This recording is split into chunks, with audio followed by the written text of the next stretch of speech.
Smart Oasis, massive. No. What are you doing? Are you leaving Bayern? Or are you fucking leaving?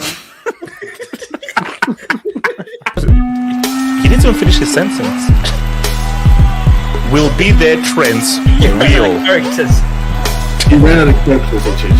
I've been here for about how many seasons now? 3 seasons. And Rams will kidnap the ball boy, and Rams will be the guy who be like, the champion. So wait. Aren't you a bit old to? This is one of my favorite moments on this stream. When they found a way to write a bigger message underneath.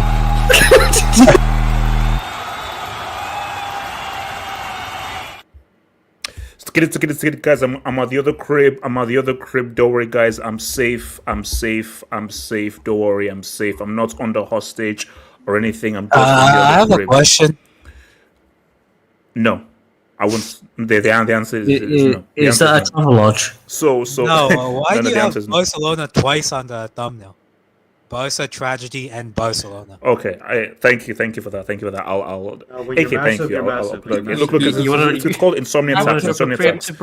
So okay. You gotta start it off at Barca. You gotta finish it off at Barca. That's how big of a club we are. Okay, thanks for that. So, guys, we're obviously gonna address the Barca Osasuna game and actually what happened and why that game was postponed. We're gonna talk about Lep. The Lep era continues, and we are all coming together to pray for his downfall. And our prayer is that he doesn't qualify for the Champions League and he's incarcerated and sent to prison, hopefully later this month. And we're going to have a Liverpool discussion. I'm not going to talk about the Nunez red card. We're going to touch upon the Nunez red card. And we're going to talk about what is Salah's goal milestone going to be? Penalties count ish, and also, well, that's what I said. Should penalties count? Should penalties count? Liverpool got this season. Who? What? Liverpool. How many penalties Liverpool got this season? Penalties counts because if they don't count, my goal doesn't have a hat trick in the World Cup final. So penalties counts, and also it depends what kind of penalties they are. So it depends. So guys, we're gonna have that. So we're gonna have that Lala. We're gonna have that Lala discussion. Wait. Are we gonna have an analysis of the Sidemen charity match? The who what? Peter Sketch. The Sidemen charity match. Oh, that might be one of the greatest games. I can't lie, bro. Speed has. Oh my god. Wait, you know more people clocked into that than Oh my god. Speed has improved. It had 2 million live views at one point. Oh my god. Boy, do you see that assist he gave to Kai Cenat, man? That's Mudrick-esque. He's better than it had 2 million live views at one point. If you Felix has a YouTube channel, why didn't he get invited? Because one means they know that I'll spin and dance to them, baby. Because they know that I've got that JJ Latiti. I've got that JJ Latiti. They got that JJ Latiti. They can't mess with me. Also as well, guys, I can't run because my Achilles is effed up. During when I got robbed, so it is what it is. It's happening. Well, I mean, at least this time you don't have to worry about getting robbed. So you got robbed and someone stepped on your ankle as well. No. No, this is what happened. I got hyped. I ran. I think I felt my Achilles snap. Screamed. Held on to my thing, and then I got robbed. Wait, when happened to you, did it feel like someone flipped like a coin at you? No. Basically, it just felt like a crunch. It felt like I just had like a crunching sound. Crunch. and then I could hardly walk. No, so basically, like now, like basically, if I touch my Achilles, it feels painful. Basically, put it this way: once I'm fully fit, guys, you know how I do, baby. I'm that dude, baby. Streets, you know me, man. I'm that Are we dude, gonna baby. get a crossbar challenge on the channel? Yeah, fuck you. So, I don't think That's a good idea. AJ When I come to England, when I come to the location, we should do a crossbar challenge. Yeah, sure. So my thing here, so remember, so that's what it goes. Remember, guys, like the video, subscribe if you remember, guys. We are building up to that UCL thing, guys. Next week it gets real. Next week it gets fully real. Obviously, Sunday we'll do like an Arsenal thing, but remember it gets real. So remember, guys, like the vid, subscribe if you're new, and if there's anything you wish to add to the show, please feel free to send in the super chats. Because Samasi is here, and because I respect Samasi's presence, the donations will not be going to Rachel's OnlyFans. Samasi, I'll have you believe that I've become a better man right now. I'm trying to find a wife. I'm trying to have kids. And I'm trying to live a normal life. But the wife must accept that I have 3 side chicks on the side as well, because the man must eat. Yeah, that's wild, man. That's wild. So, During Ramadan, man, it is what it is. So, Samasi, it's called gid. Every man must gid. Monogamy is a myth. So, now... let's first start here. Let's first start. I think that's the best start. So, we obviously have our unofficial, unpaid, unverified La Liga correspondence here. Ricardo could maybe give us a bit of this, but I'll just give you what I know so far. So, Barca was supposed to play Osasuna today, and 20 minutes before kickoff, they decided to postpone the game because the first team coach, Carlos Minaro Garcia, unfortunately passed away. We don't know any more details. So I don't know whether our La Liga correspondents, Ricardo, can share any more details, but all we know is he was eating. After he ate, I believe he took a nap, and then he didn't wake up. So I believe we do not have any more details of what has happened. So let's now pass to our unverified, unpaid, unofficial La Liga correspondent, Ricardo. Do you have any more to share on this very sad news story? No. I mean, it's pretty straightforward. I mean, I'm pretty sure not going to release the details. It's probably in their best interest to keep it to the club and to the doctor's family. It's just a sad day, really. It's a sad day. I mean, the thing, lesson you can learn is that life can take you at any moment. I mean, the guy was he looked like he was at least in his mid-40s, maybe. And, even if you're a doctor, you probably have all the intelligence in the world how to keep yourself healthy. Any day could be your last. He was 40. Oh, 40 on the dot. Well, there you go. Bro. Very, very unfortunate. He's been at the club for, I believe, 8 years. I think this was the first year he was actually with the first team. It's unfortunate, man. It's unfortunate. Apparently, he had passed away, earlier in the day. But they were trying to keep it under the light. And then they found out. And then they made a game time decision pretty much half hour before the game, whether or not the game was going to go on. But it had happened apparently earlier in the day. Unfortunate. It's really unfortunate, but it is what it is. Yeah, so I mean, anybody wants to give... Let me speak. Yeah, AK. Let me speak. Off topic. Is that core? Yeah, I think we might need a eulogy from Cora, man. Ricardo, can we get a 1 hour praying stream again? No, Ricardo is not the one. AK. No, we don't. AK. Yeah, here's the thing, man. Well, rest in peace to that guy, man. I mean, we all talk about in football, managers and players and fans, but these people are behind the scenes. We don't talk much about them, but they're very important to players, and it obviously affected the playing squad massively that he passed away. So rest in peace. And just one question: is there a date for the postponement of the game? Has that been decided? No, they'll probably reschedule it. Obviously they have to reschedule, but obviously they'll have to fit in. It's just more so because Barcelona is still in the Champions League in the Copa del Rey. So it's going to be hard. They can't find a date to put it. So the last resort thing is just to push it at the very end of the season. Yeah. Anyways, but rest in peace, that guy, man. That's why. No. But I think that's the key point that I wanted to pick up from AK, which is that anytime you look at this behind the scenes videos, those all or nothing. The first team doctor is very close to the players.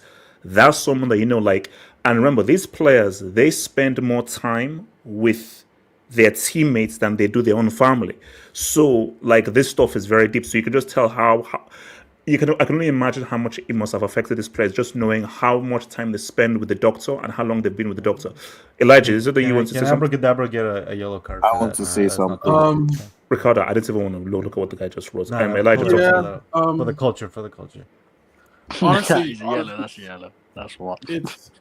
It's rough. It's rough. It's heartbreaking. My rugby club had kind of a similar situation.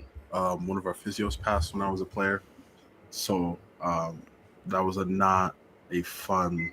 That's just not. It's heartbreaking because, like, when you're in sports, like, that's your life outside of just like your family, or even if you play semi-professionally, like it's a big piece in your life. So, like, those guys, your coaches, your teammates, even your trainer, when you guys are in the gym, they play a very, very key role. So I can understand how big of a mental and emotional factor it's like there's no way they could have played the game today. Impossible. And let's be honest, bro, HH, like, I'm so glad that we have, like, there's real life outside of social media, because the things I was reading, like, one guy said that we have to win the treble for him. I'm like, yeah. One person was saying that. Another person was like, they should have just kept playing. Like, postponing won't bring the guy back. It's basic respect. Jesus. Like, if we don't know what no, but basically, do you know what the key thing is, Elijah? If we don't know, when things like this happened, the last place you want to be is social media. That is the last place on earth you want to be, because people will just say anything. Let's say, I've not spent. I told you, I just saw the news. I steered clear of social media because Lord only knows the kind of trash some idiots will. I found it via social media because I was like, wait a minute, why isn't ESPN showing the game or ABC showing the game? And that's how I found it. I found it on social media. But, like, if we as a society, we as, like, the earth, the humans, are lacking basic respect for someone who has died, like, that says a lot, in my opinion. Okay, hold on. Yeah. Please tell me you're joking. Yes, I did. I'm begging. No. How much? They said They said we were trying to find some extra rest days for the home leg. No match time rumors, man. Yo, that's wild. Sumia would never, by the way. Wait, you know Real Madrid? I knew about it because, like, I saw Real Madrid put, like, a comunicado about it. Wait, you guys know the account? You know the account LLF, the one that has the Ronaldo picture. Ronaldo pic. Well, there are two types of AVIs in Twitter that are, like, complete brain dead AVIs. The Pep AVIs and Ronaldo AVIs, bro. Like, the guy said, "Oh, they're not going to release the autopsy." I'm like, what kind of sick man is that, man? What? They're saying they faked it, basically, like, just to get a postponement. People just get I mean, I can't. Barcelona and Real Madrid. None of these idiots online even understand. No. Okay, but see, so this is a because I think Elijah even raised a key point here. Is there anything that can happen that can make people switch off the football fan mode and go into life mode, or is the football fan mode like 24/7? This is the thing. Let me explain, HH. Let's hear the gospel. No. Wait, hold on, SK, and then come to you, Anthony. SK, wait a second, SK. We could literally have a nuclear apocalypse. I bet you if Twitter is still around, someone's going to make a meme. So as you say that, there is nothing that can happen where people can just come unite and just, okay, let's just be real now. Nothing. 5 years ago, we had a freaking worldwide pandemic, and people were making jokes about that too. Like, no, there's nothing that can happen that would make it was fake. It was fake. But yeah, my point is, there's nothing that can happen that would just make people like be like, oh, let's be serious now. Like, because social media is too addictive, but people are too starved for attention. So even a death. So someone died, someone lost their life, and let's get some jokes and let's get back to club. What? I mean, what is this? There's people out there that said if this was Madrid, we won't get the game postponed. Like, what kind of sick people are these people? Like, Right, Bro, come Madrid in, fans need Matrix. to relax, man. Like, I know there's a rivalry. YSK, shut up. Bro. YSK, shut up. What's it called? You know, this Cole. rivalry is just based on who's a bigger victim. Thank It's you. not based on anything else. Thank you. So this is how I see it. I don't know if you've watched these Nigerian movies, but you see the Nigerian movies where the guy gets the girl and then the girl puts like something on the guy's food. So then no, listen. No. Listen. No, I'm not doing No, Cole, we're not doing this. Cole, I think that's what happened. No. Yeah. Let go. See, No. you see? Nah, I wanted to hear him land. No. Money miss. Let him land. No. Don't let him land. No. Let him land. You see, there are many calls out there. There are many calls out there where like there's something so wrong with you in your brain. You just like. Wait, are you saying it's like Invincible? Is it like Invincible? A cool war? Yeah, it's. So because basically, I am because I told you like I don't go onto the Twitter mainline. I just read like my notifications and I just read like Fabrizio Romano and like movie news. Lord only knows what's on that main timeline. Like just from the little stuff you've told me, I'm like, thank God I'm not on that main timeline. Wait. I think some people they just do it for the interactions. Like they don't care. And also Jesus, and that's the key thing. And also, let me give you no. The two things, yes, there's interactions, but you know what is so crazy? So give me like the most insidious tweet about this. Look at the likes and look at the retweets. That's basically no. It's crazy to do that. The crazy thing is look at the amount of people who co-sign it and like it. I'm like, wow. I'm sorry, bro. It's not a surprising thing, but this week, after the Real Atleti game, there was literally a video of Julian Alvarez dragging Endrick, and like they put all these like KKK masks on him and got 100K likes, man. Like, No. But you know what? I say again, like, even if like you see, the beauty is crazy, but the beauty about social media is I actually like it that it's not censored, because it's like no, this is bring real. up Core's comment. Can you bring up Core's comment? Core's cooking before. Because my thing is that this is how people really feel, because in real life they never say this. They never would. Like they would, if let's say it was face to face, you would never say this about this guy. But if you can now hide behind an avatar, be anonymous, this is what you really feel like. Tell that to Joey Barton. The biggest issue is that like for little kids say Joey Barton. Bro, have you seen Joey Barton? Look. Can I speak on that? Wait, what's the next topic here? It's Lep, and then Salah. Okay, I gotta bounce. I wanted to speak on Salah. Yes, okay, screw you. Well, you can you can come back in like in an hour or something. No, I'm gonna be gone. I gotta go party. Okay, good. Party. Leave me some drinks as well. SK, what are you saying? That's what you're saying. No, I was gonna say about the social media. The biggest issue though is that like, because like parents don't really monitor what like their kids are watching and shit. So it's like when people just say all this crazy ass shit, if you're like 6, 7, 8 years old and you don't really know like what is like a normal opinion to have, and then you start like reading all this crap, and then that's how kids become weird, bro. Well, I was really that I was gonna bring up about like the whole like unfilteredness of like social media and how toxic. Ziman, you have any thoughts on this? Yeah. You talk about like people on the timeline and how people are treating this weird and psychos and sad. They're acting weird to it. In terms of the whole situation revolving around it, I know that he had a close relationship with the players, and he had a close relationship with the board members and everyone involved. And the fact that this is someone that the players would see day in, day out. So it's losing someone. It is like losing. No, but that's what I said in my video. Think about how long you spend as a football club, and the nature of sports. You see your doctor pretty much every day, even if you're not injured. So he's like a family member, because you literally see him pretty much every day. This guy, if you like, there was this like a documentary by Barca about Gavi coming back from an ACL injury, and he was very crucial to that in terms of being a supporting cast, and this guy's been a supporting cast for a lot of injury prone players and helping them through the difficult times, not only from a medical standpoint. So I get it. I get it in terms of how impactful this is for the players and how much it means to them and why this game got postponed. But the way some people react, and some like not only from certain Barcelona tabloids and whatnot, talking about how we have to almost win a trophy for him and not treating this like a serious case, as if like that's going to do anything for the people that lost him, in terms of what he means to them.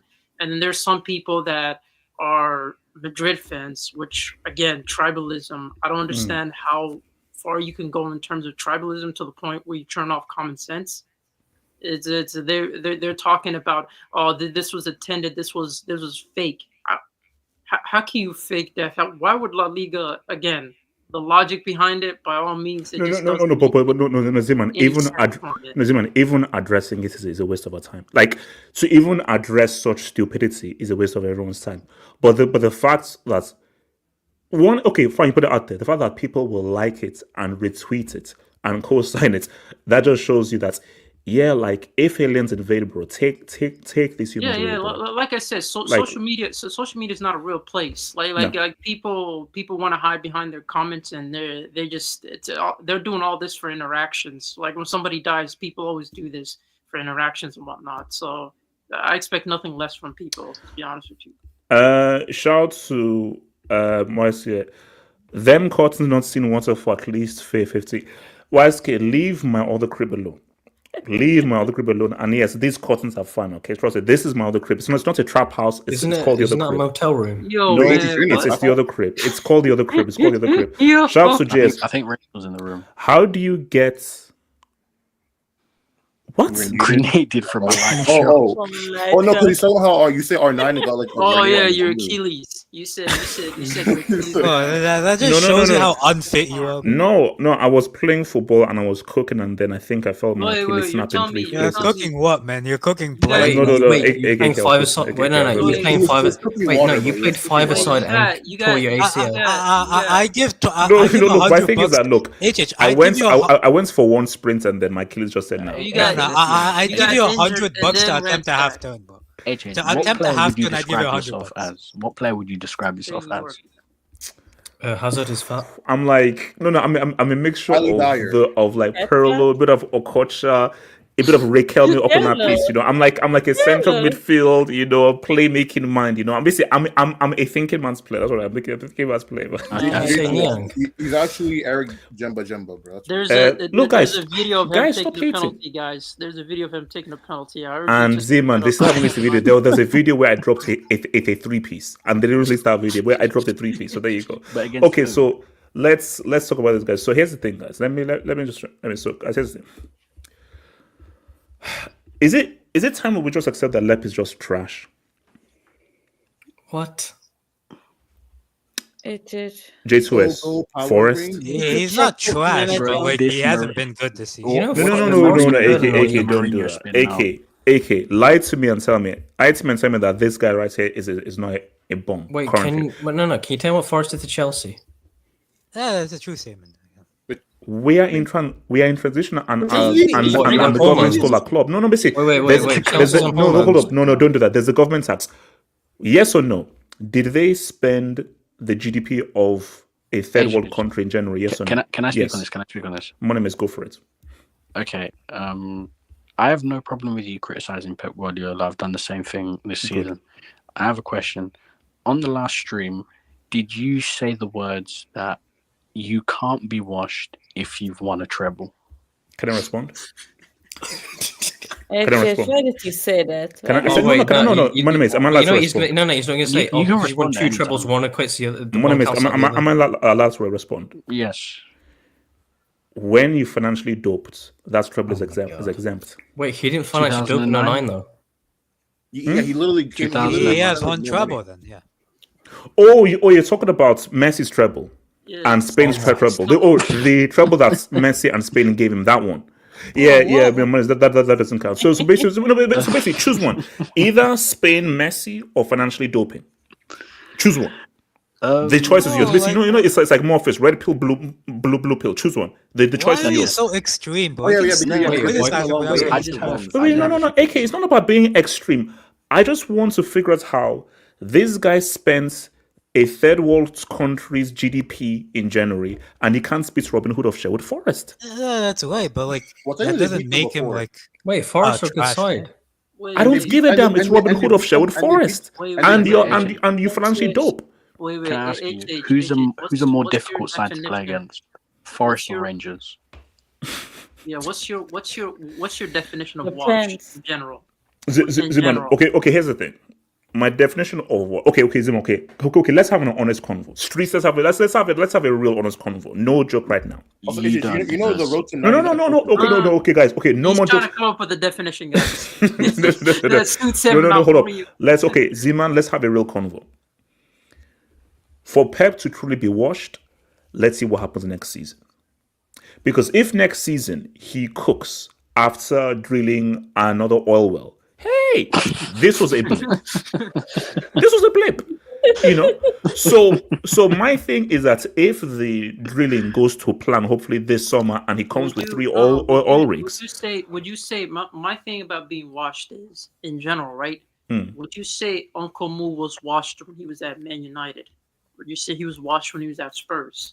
As a manager, individually, just saying from a manager standpoint, from where he was at in terms of competing with Chelsea, competing with Real Madrid, competing with Inter. You see, Ziman, and that's then- a complicated question, I thought you said and that Darwin. requires a very complicated answer. And due to how long we have left for this show, I don't have enough time to give you the answer to such a complex question. Because no, Ziman, that's a long-winded answer I'm going to give you, and I simply don't have the time. We have time. Let's get back to the topic. We have time. So, I mean, it's only 26 minutes. time. so back to Pep. My thing here is okay. Look, washed is very extreme. That's very extreme. But Zeman, the panel, the streets, it is worrying though that you spent money, you were supported in January, not many people were, and you can't beat Robin Hood of Sherwood Forest. Yeah, I agree. I don't care what Robin Hood of Sherwood I Forest have agree done. with that. So my thing though is, again, full transparency here. I want him to go to jail. I want him incarcerated. Me too. That's what basically wait. like again, like spoiler alerts and everything. Okay, I don't want to no make any spoilers. You know that scene in Daredevil? I want to be in the courthouse. Yeah. So basically, Murdoch is at the top. I say Murdoch, make sure that guy's behind bars. So basically, I'm right at the back with Karen. So I'm here to make sure that this guy's behind bars. And if he isn't, I'm going full on bullseye. That's where I So- would actually agree with you. I would So agree my- with Yeah, you. but I Yeah, agree with you. I don't know why. In the I- sense it's just that, going in the too sense much. that if you're a manager, right, and up to this point you have they've done transfers in the January transfer. Now I would totally agree with you in that sense that they did spend money in order to save the season. At the end of the day, next season, if you're not delivering, and this season you've been poor, not only in terms of the way your team's performing from an individual point of view, your players, people can say that team's washed in general, but if you actually look at it, your tactics aren't helping your team. You're out here trying too hard to stay with the same ideas when you know that you have an So aging so you think this is more a LEP issue or rather a player issue? Ever since January. I think you're gonna hate this question because you won't say. Yeah, I'm a Sith. I think it's a combination of Oh, both. I'm gonna God. keep it real. Oh, From a tactical. Yeah. Put percentages on it, actually, Z-Man. Put percentages on Yeah, it. thank you. I mean, game mathematical. Shout out to Miss Smallwood. Percentage. Why you can't do math? No, I'm trying to think who would I blame more, because I do think the manager got the tactics wrong in terms of setting up, and he's not helping the team that he has, and he keeps complaining about his team. Zeman, just throw out some numbers so we can just have a discussion. Just throw out some random numbers. Okay, then I would say it's it's 55% Pep and the rest is on the players. Because I expect him. Wait, what's the rest? I want to see whether you can do basic math. 55 what? Well, 45. Ooh. To be fair, Tish, you're not great at math either. I'm not like, I actually know my math. Wait, what are you expecting to say? What do you do? Can you? Massive, like, it's massive. Hey, hold on. Of course, that's not impressive. That's basic. I would actually give more of the blame on Pep. Drop the brick, man. Drop the brick. Okay, hold on.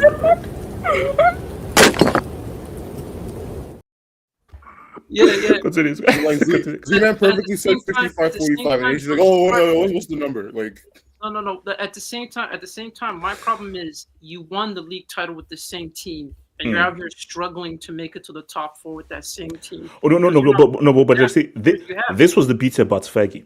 And what made Fergie great was he knew when to pull the plug on players. Like, there was never a time. Remember, Fergie was 19 years. There was never a time where it's like, yeah, these players are passes. Fergie always knew that, oh yeah, this is when to pull the plug on players. And plus, if you were actually reading like in terms of the rumors that were going around in the summertime, he's the one that wanted to keep the majority of these players. The director wanted to get rid of them. So at the end of the day, you kept the players you wanted and you couldn't find a solution. That's on you. And also, what is even more damning is the money's there. So this is the case of like, oh, there's no money, so you have to use this players and like you're not supported. There are very few managers in world football who are, heck, he's more supported than Ancelotti. Bro, how much did Perez support Ancelotti in general when he needed support? I would say in terms of watch, I don't think he's watched. I think he's still a top manager. I do think he's still the best manager in the world. But no. Best manager, no. Coach, yes. Manager, no. He's a trash manager. He's a trash manager. He's adapted before. That's why I say that it's shocking. Adapted to what? Oh, you think the trouble-winning side were actually playing tiki-taka? They weren't going ball That's just coaching. It's not managing. Z-Man, managing is if there's a gun pointed to your head, can you survive? That's managing. That's not managing. That's fearing you. No. The thing is that if a gun is pointed to your head, can you come out alive? If you're in a room with 2 tigers and a bear, can you come out alive? That's managing. I managed to survive 2 lions and 2 bears. I managed to survive a bullet. What do you think of these analogies? But I would say, in terms of next season, let's be honest, man. The criticism is going to be on him. The onus is going to be on him because he's definitely going to get passed. Okay, hold on. Let me bring you. AK, talk to me. Lipinski. Yeah, man. I mean, I think, bro. I'll be real. No, Mike. Yeah. I mean, I'll be real, bro. Pre this January window, I would have given more to the players, like a bit more blame to the players. It's still majority Pep, but I'd still give a bit more blame to the players. But bro, after January, bro, I give a lot of blame to Pep, man. Like, if you look at the games they've lost, like, it's been because of Pep. Like, that Real Madrid game, he played a formation against Newcastle that worked well, and he changes it up for the Real Madrid game for no apparent reason. It's like, why? And I think it's the tinkering. And today's game against Nottingham Forest, for example, Doku and Savinho on either wing are cooking, and he switches them for some reason, and they're not as effective. On top of that, Foden gets 70 minutes on the pitch when Marmoush is on the bench, and him and KDB look so much better. So footwork, it's non-existent. That's for the child bearer. Continue. Yeah. Shout out to Corsano, man. Funny guy. I mean, shout out to Foden, man. I mean, I think he might have his 5th child next year, but shout. But wait, hold up. Aren't we overpopulated in the world? So he's actually adding to the thing. No, that's just if he was Chinese, he'd have to get rid of the other 4. Okay, all right, money. Hold on. What? I thought that. Okay, wait, hold on. Side note. So if you have an extra child, actually, no, I didn't want to ask. They got rid of it. AK, go. They got rid of it. AK, go. Yeah, another thing is like the lack of adaptation from this guy. I'm like, bro, your players are not built for this 100% possession tiki-taka system. They're more built for counterattacks with Marmoush, Savinho, Doku, even the midfielders that you have. You can use Nico Gonzalez as a controller, but you can use players more in transition without having that much possession, yet he still wants to play the same way. And for me, it's like, I'd say 65-35 post the January window. I give 65% of the blame on Pep because, bro, like, at some point, if you're a great manager for me, and I see Pep as a great manager, I expect you to adapt to the players that you have. That's what a coach is supposed to do. That's what a manager is supposed to do. Adapt to the players that you have. Your players love to run into open space. They love to run with the ball. They love to take players on. So you don't use your midfielders to continue to keep the ball and give your wide players nothing to work with. Rather, you let your wide players free and let them run at the opposition. Like, it doesn't make sense. I can't lie. Who else wants to comment on this? Money talk to me. I do too, please. The thing is that I agree with Z-Man and AK. Like, I feel as if even Pep himself doesn't know exactly what he's doing at this minute. Like, he's trying one thing and then he's trying something else. And the problem is that when you keep trying different things, you can't build a consistency with players. You have to let them stick to something so that way they can get better at it. And that way you as a team can learn at that one thing. Whether it is possession, counter-attack, transition, you've got to pick at something and learn at it. If you know that your players are not playing well from playing out from the back, they get pressed very easily, they can't get past the low block, then it's your job to change it. But the problem is he's not changing it. He's persistent, he's stubborn. And honestly, the thing is that, yes, Manchester City's squad has decreased from what it was a few years ago. This squad is still easily the third best squad in the league. Like, let's not even lie. Like, come on, what they've got better forwards. So who's 1 and 2? Actually, I'd probably say they're second. Like, I'm not gonna lie. I think they got a better squad than Arsenal. Like, they've got Marmoush, Savinho, Foden, Doku, Haaland as forward options. I don't agree. I mean, look, like, for me, in terms of like squad, what you can bring off of the bench, probably second best. Rodri. Wait, they're probably the best then. Because Liverpool have the best. They probably might be the best. That's what I was supposed to say. Because you said Arsenal. Isn't the issue for Arsenal that, okay, like, you didn't really get a striker, you didn't really get a guys, and if certain guys goes down, you're screwed. City have the best squad in this league. Yeah, but I would say also have a better defense and midfield. No. But Moneymates was squad. Forget about the squad. So attack, midfield, defense in all balance. City has the best squad in terms of the attack, midfield, and defense. The best squad. Yeah. And what's it called? I'd almost make an argument that you could argue their squad is better than Liverpool's as well, because Liverpool's squad, like, yes, they're doing well at the minute, but let's not pretend that Harvey Elliott's and Curtis Jones's and Luis Diaz's and these sort of guys and Simicas's, these aren't top bench players coming off the bench. No, because I think that's good. Like, how many of City's bench players are starters for top teams or starters for their country or main guys for their country? Quite a few. so, and the thing is that I think not making top 4 in this season is really bad, because I think this has been a really bad Premier League season. Like, barring Liverpool, everyone else has been trash. Like, not making top 4 in this season is bad. A team last season that was fighting relegation is third. Newcastle are hunting down top 4. Aston Villa, who haven't played European football and weekend football in 40 years as a club, they're doing it now for the first time. They're in the top 4 race. Bro, Chelsea, who can't seem to buy the right players, they're looking better than you. So it's like, yes, they're having issues. Yes, they have had a few players injured. Bro, let's not pretend they still don't have the quality players to at least finish top 4. I thought they were going to go on a run and finish like third, maybe even second. Like, because they've got 47 points now. If Chelsea win and if Newcastle win, better win, bro. I think they move down to like 6th or 7th.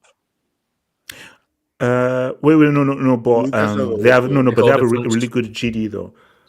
So they'd probably move down to 5th, probably behind Chelsea. So basically, if like let's say Newcastle win, Bournemouth win, Chelsea win, the reason I think, but then it's now a real dogfight for that fourth and fifth position. 40% of their goals are to What's Holland. the schedule looking like for us this So season? wait, hold on. When do we figure out if Premier League have 5 spots for the UCL? Nah, it's practically done already.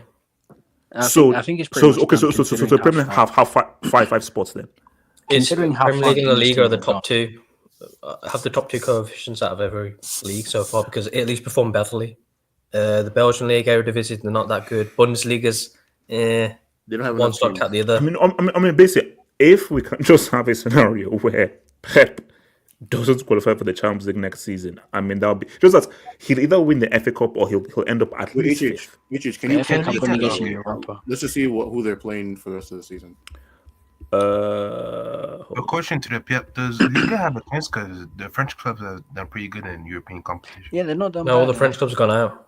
Okay, my bad. Looks like Yeah. Lille and the PSG is still I there. think it's Spain and Italy that are close to them. I mean, Lille is good. Leon is FA good. Cup. considering how bad Manchester City have been, these are not easy games. Like No, I Brighton, mean, look. It's I know, Goodison, and I know Boychester Villa. is crazy, but that's still Boychester away. Leicester, they'll piss on them. Palace, Everton, and then you've got Villa. Well, But then they've got Southampton got a away. draw with them in the reverse fixture. I mean, like it's basically if it's the old City, these are like you can run the table. Just that it's a City that we're like, okay, we're not really sure the biscuits. But look, in fairness though, even if we're cooking him, Sherwood Forest are good and Santo has been cooking. It's just that this team is still problematic. I mean, like, where do you see him finishing? I think they're just about to get fourth. Yeah, I feel because I don't trust Chelsea. I mean, What about- Chelsea better say what's up, but just like, I just don't trust those guys. But then you've got No, Newcastle. I think you finish. I think City finish 5th. Like, Wait, let me see if- Chelsea's don't games. don't do that jinx us, bro. No, I'm being serious. Like, I'm not even trying to jinx. Like, So what's it called? So Leicester at the crib, you guys away, Spurs at the crib, Brentford away, Ipswich, West London derby. actually, let me take Everton. that back. Let me take that back. Wait. Did you just say West London derby? I mean, aren't they from the same?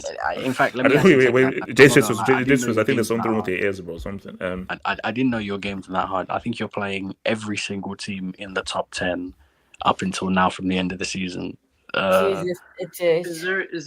Is there a guarantee that England is going to get the top 5 spots? For It's I mean, pretty based much- on how things are, it's It's looking pretty pretty much likely. likely. Yeah. Because like Italy basically like unless Inter do go crazy, like Italy are not catching up. So. Yeah, last time I checked, it said 70% Premier League, 23% La Liga, and then the rest So of the leagues. made up okay, of it. so if Inter make the final, what is that? Does that change anything or no? Well, it would Considering depend how- on Potentially. It might don't depend know if it on. was Nah, them. it won't because you have to finish Fiorentina. top 2, bro. The EPL won't go below second. No, but it depends because whoever wins the Europa League as well, and the Conference League, because you got Fiorentina, you got Roma in the Europa and the Conference, so it just depends. So Fiorentina is going to lose a third straight European final. Got it.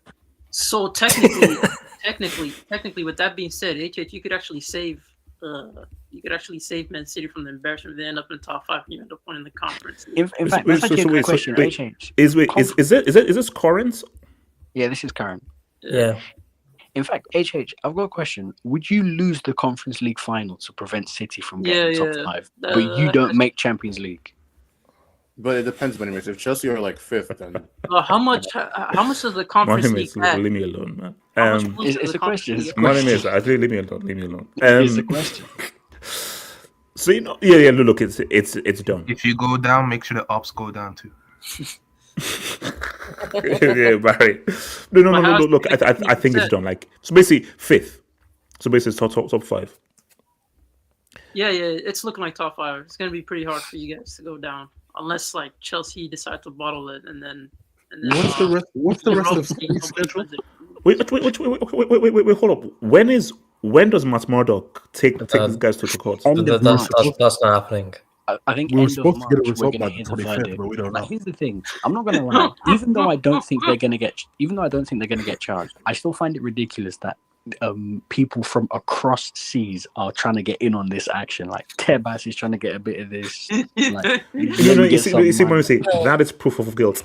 If you're being chased from across the seven seas, I think he's but at the just same nah, time, man, I'm sorry, at the nah. same time, I think he's just a cloud chaser, bro. at the same time, somebody that knows Tebas is a professional pocket watcher, man. He watches. Wait, hold on. What's wrong with pocket watching? It is what it There's is. nothing wrong with that, but that's his favorite hobby. So of course he's gonna be watching that case. Hold on, let me take some beats. So shout out to LSK Laxon, man. Out for 6 years after a light stroke. This guy's actually said he made out of jollof and moi. You prick. No, look, it basically it's lack of exercise, bro. There's lack of exercise, but if it's true, Well, did you get after you got the Achilles injuries, or did it happen all at the same time? But you see, if it's true, right, then you can't make fun of like fat people or people out of shape. Yes, I can. Because I'm not fat. Why? Nah, but bro, if you're lean look, and you're look at that. Look at that. Come on. I can. Come on. See. You see me How flap? much are you breathing in? No, look at that. Yeah, you're breathing in a lot. How much are you breathing in? Look at that. That's all pure muscle. That's pure muscle. It's just bone, bro. That's just bone. No. That's pure muscle. That's pure muscle. You need a break. That's right. HH, can we talk about Speed having more goals? Nah, man. It's just too. Yo. Can we confirm how many goals Vinny has in 2020? The game What is the going, hell bro. is happening I'm so with sorry. He has like two. He has like one, doesn't he? No, in league. How many goals does Vinny have in 2025? That's one. In the league zero. I thought he has one, but he scored against Girona. No, he hasn't scored in the league since November. I thought he scored against Girona, didn't he? He has one. He has one. Oh, Yeah. okay. Well, then they have the same. They have the same. They have the same. Wait, hold on. Vinny has one goal in 2025. Yes. In La Liga. Oh, HH, did you see Kai Sanat's brilliant finish? HH. I would see the highlights here. That was the game, bro. So who's to touch on Lepini? Me. Okay, Barry than Sebastian. Barry, talk to me. Can I go after Samasi? Yes, sir. Yeah, what up, HH? Banana trees. Hope you're doing well. It's a cookout, right? It's a cookout. Well, also, it's only a real full cookout if he doesn't make the Champions League and he's in jail. Okay. In an orange jumpsuit in Guantanamo Bay. And then if he doesn't make it next season, then it's like a full on. No. Behind bars, incarcerated. Barry, go for it. Yeah. I agree with everybody. I'll put the blame more on Pep, unfortunately, because of two things. Obviously, come on, why do you make that face, man? No. My ribs are actually they're aching a bit, bro. Sorry, continue. Oh my God, I think I punched too hard. Sorry, continue, Barry. Continue. Starting fitness, man. Yeah, no, it's two things. Obviously, he's lost. He's been through so much with the losses, the embarrassment of the season overall. He doesn't know what to do.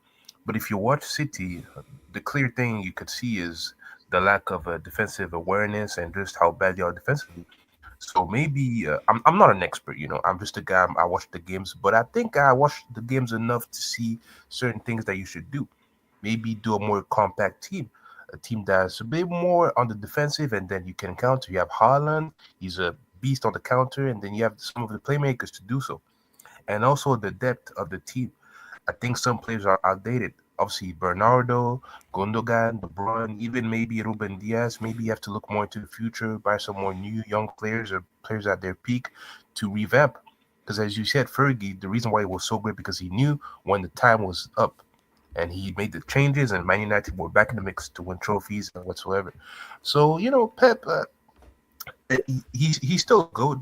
I mean, just like Mourinho, obviously, you had to cook out of Mourinho the other day, but the guy's still a GOAT, no matter what. So they're both GOATs, but, Pep, I think next season they're going to buy a lot of players, revamp the whole team, and then go back to contention. But right now, it's tough, man. It's tough. Samantha, talk to me.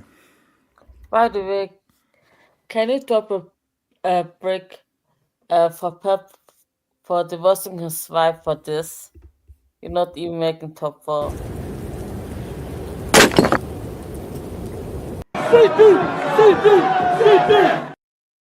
He's married to the But I game. just married to need the that. That's I crazy. mean, So you left your wife and you if didn't you're even going to make do top divorce, four. at least Mercy make it rock. count.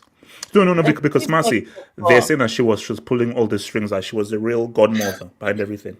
Yeah, Yeah. she took the tactics in their divorce. She was the tactical mastermind behind Pep. And we Pep is only ages, married to the game. He's we only married. always knew that Pep was the checkbook manager, only he needed to play good players to play his style. But he spent money in January. He got his player he wanted. And he still, AJ, I don't think Pep knows how to play without Rodri. Let's say he doesn't know how to play without Rodri, which is Which is messed up. which is idiotic. He has Kuzanov. He has all these. He has Mamouche, who was the best player in the Bundesliga. On he benched him. I don't think Pep knows what to do with the players he bought, which is idiotic in itself. I don't know if Pep has to figure. He had 4 weeks right now to figure it out. He still hasn't. I don't know when it's gonna click for Man City, but it's better if he doesn't get top 4 after spending 200 million. He should be in jail. Yes. Hold on, wait. Samasi, sorry. Someone in the street said DEI Player of the Year for Foden. That guy needs to get a red card, man. Someone said DEI. That's crazy. Who said that? Barry. Whoever said, I think it got deleted, but whoever said DEI, nah. Yeah, Barry, did you make that up? That's not. What part of Barry, part of EI does Foden even? He was very. No, say quickly. I think it was That's crazy. DEI. I can't lie though, bro. Kusanov's been good, bro. Like, Yeah, no, Yeah, he's really good. he's I been good. don't know why he doesn't just go on the counter with Mamouche or Haaland. It's great on the counter. He can't. He can't. No, it's messy. He did with Dortmund all the Basically, what we're time. saying is that Pep can't, which is what is so scary. He is incapable of playing a absorb pressure and counter. He can't do it, which is shocking. He literally cannot absorb pressure and counter. He can't do mid block, low block counter. He can't do it.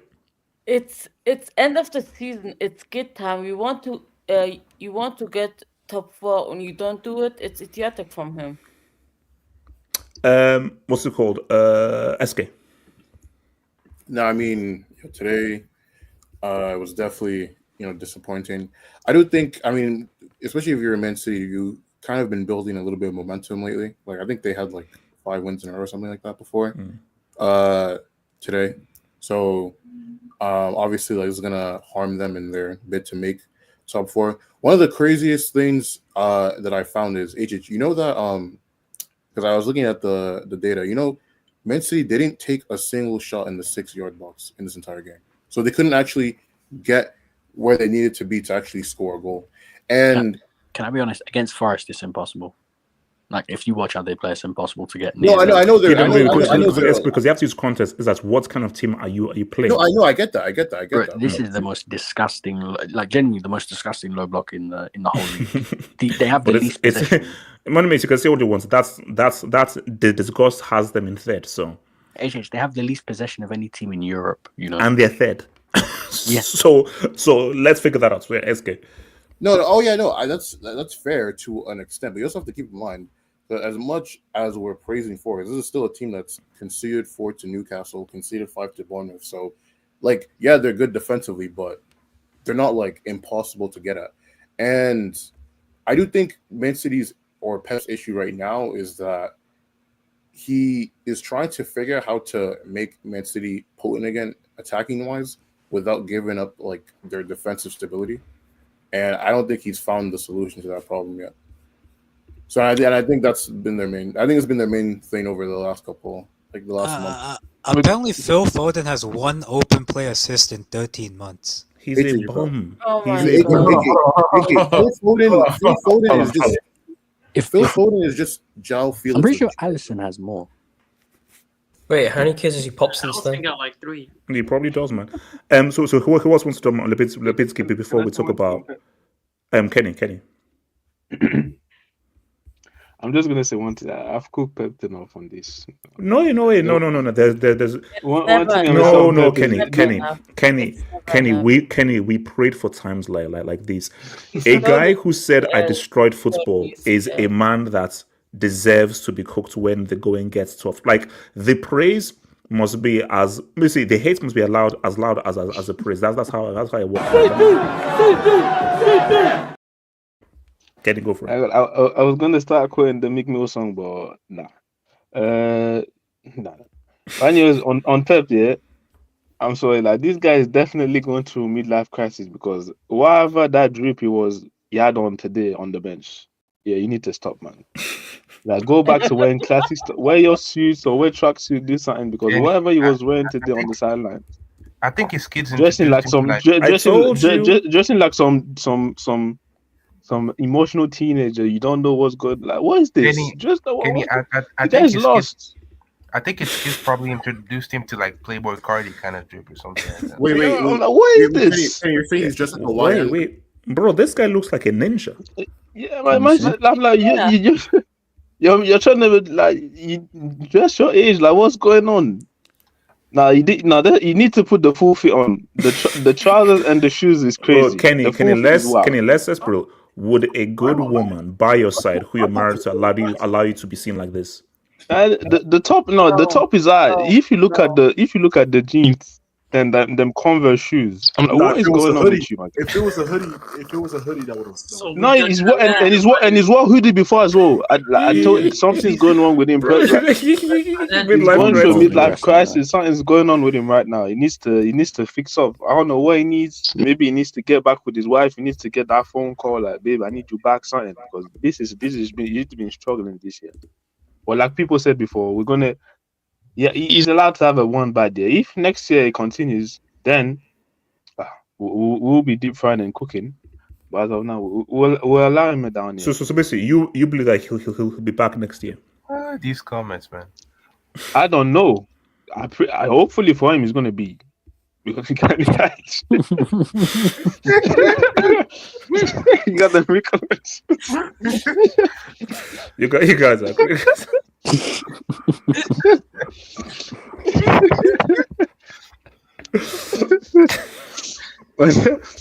but yeah, I do think that he has at Man City, like, if he fails next season, there's no excuse for him. I'm not gonna lie. Like this is the one club that's where, obviously like. If this continues next season, then it's okay. This really is a downfall, because this could just. I mean, this is definitely a down season. This will also be remembered, because I'm just shocked that. Okay, fine. Get till January and then fine. You got to January. You bought 3 players, and nothing's changed. I mean, bro. Yeah. I have a question. Yes, sir. Would it be? And this is for the city, the city supporters, and for you guys as well. So all 3 of them. Relax. Yeah. Would it be wrong? Shout out Patrick. Yeah. Would it be wrong to say Pep? Try don't smoke as well, man. Still waiting for you boys. Would it be wrong to say Pep out? In Africa. Here's the thing: if you're a City fan, I don't think they will. Look, as I would love, I would love it. I would love it. But the fact is, City is such a small club historically. They're never going to sack him. No, and also he's brought so much to the club. Like listen, like if this was Perez, he'd be sacked. If this was if he was doing this for Real Madrid, like he'd be sacked now. Yeah, but he is the club. That's what it is. Pep is Man City. And I think that's the issue. Like Real Madrid, it will always be bigger than any one player or manager. Pep has literally defined this club. When was the last time a manager was bigger than a club? Company as a manager, man. I don't think. When was the last time a manager was bigger than the actual club he's at? Genuinely, I can't remember. Probably Alex Ferguson. Maybe. No, but even then, Fergie, I understand it slightly, because Man United were actually a big There's an club answer I before want to Fergie. say, and Kenny and SK. Oh, Mourinho. Wait, I didn't say anything. Whoa, here, no. Zeman, don't put my mouth. No, Diddy. Don't put words in my mouth. No, Diddy. Don't put words in my mouth. No, Diddy. Ziman, I said two names. Ziman, I said two names. I just said Kenny, and I said, what's up? How you doing? Your family good? How your friends? I hope you're in good health. Can I ask you a question? When would that be though? Because when he first came in, I don't think he was. 2004, he won a treble with Porto. So yeah, he didn't win a treble. No. He didn't win a treble. Kenny, how many league titles did Chelsea have in 2004? Spurs. Is he wrong though?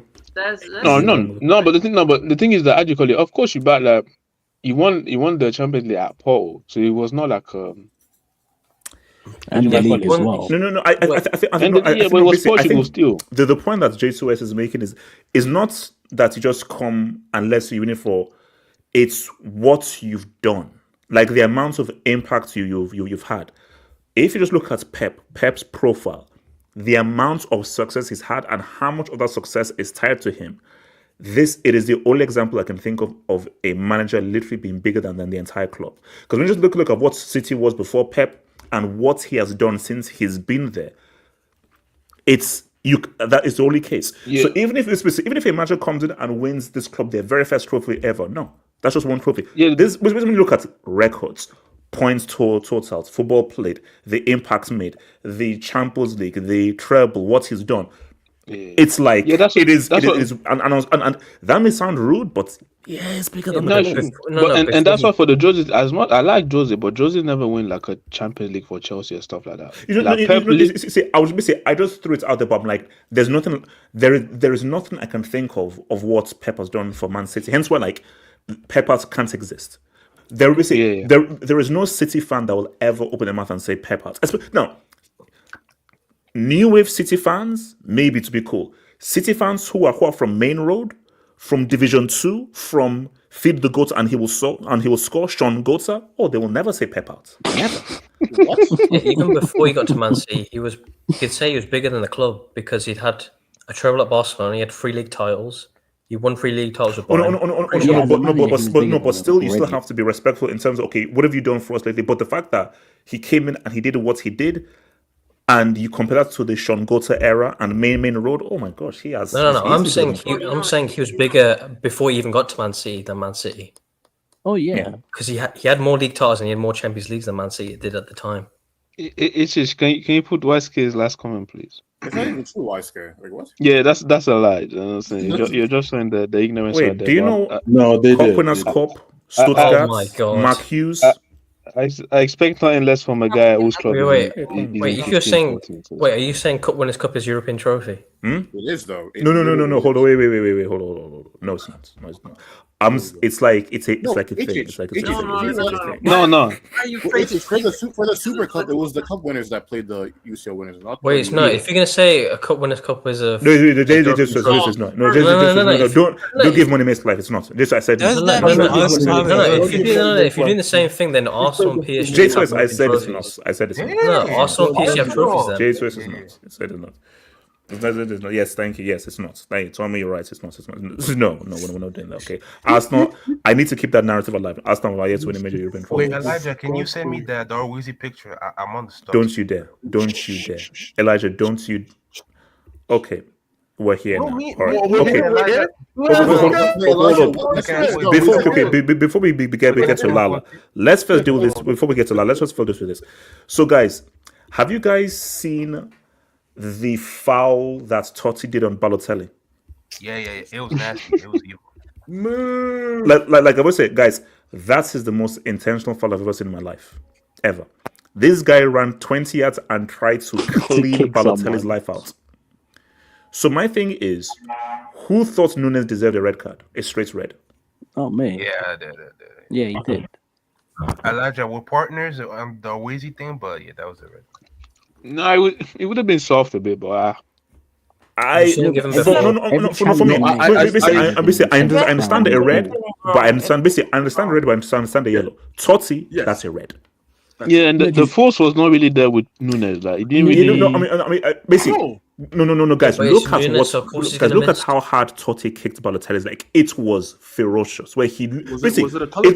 it was so bad that Or as soon as racism? he received the red card, Totti just walked Was it a off color because he knew Or what he did. racism? Was it a color thing? No. Well, it was basically Balotelli was just annoying him throughout the game, and Totti just got frustrated. So it was. Yeah, Would it he was have done the annoying. same if it was a white guy annoying? No, but the thing is, HH, is that what's it called? Even if you're going to say false, when you go in to just hurt someone, you didn't go to try and win the ball. You just went in to hurt someone. That's a red card. Like you see, for example, Alessandro Martinez. The reason why I'm so happy that like this prick plays for dead bottom of the league Manchester United is because you see that guy. He does this challenge where he jumps with both of his feet into the challenge. That's crazy. Yeah, but he misses. He misses win the challenge. ball. For me, that's a Does he red win the card. ball? Insane. No. Does he win the ball doesn't though? win the ball. No, he doesn't win. He didn't win the ball once. For me, that's a red card because whether you've made the contact or not, you're going in to try and hurt somebody because you're actually jumping into a challenge. He's Argentinian. They're programmed that way. So program attacks. So okay. Elijah, defend the whiz. HH. Before That's I my even name. start, HH, I need you to drop a brick in the slap on me today, HH. Before and I'll explain why. Okay, hold on. Come on, clap your hands. So if you're on my stream today, I started the stream off regularly, fantastic, and I'm just yapping. But I did not know that my audio was off until the 8th minute of the game. That's another one. Yeah. Damn bloody fool. wait. How did you know it was off? Third one just for added measure. Wait, no, HH, we need a house. How did you know? How did you know it was off? How did you know? Careful, Elijah. More is coming. More is coming. No. So hold on. Let me see if I can turn on my camera. So no. So Is that another brick because you didn't turn on your camera? Yeah. No. Another pause. How did you know that your sound was off? I had my mic has a mute button, and I did not know. I did like tests yesterday, and I turned on the mute button overnight, and I just assumed that my mic was still on.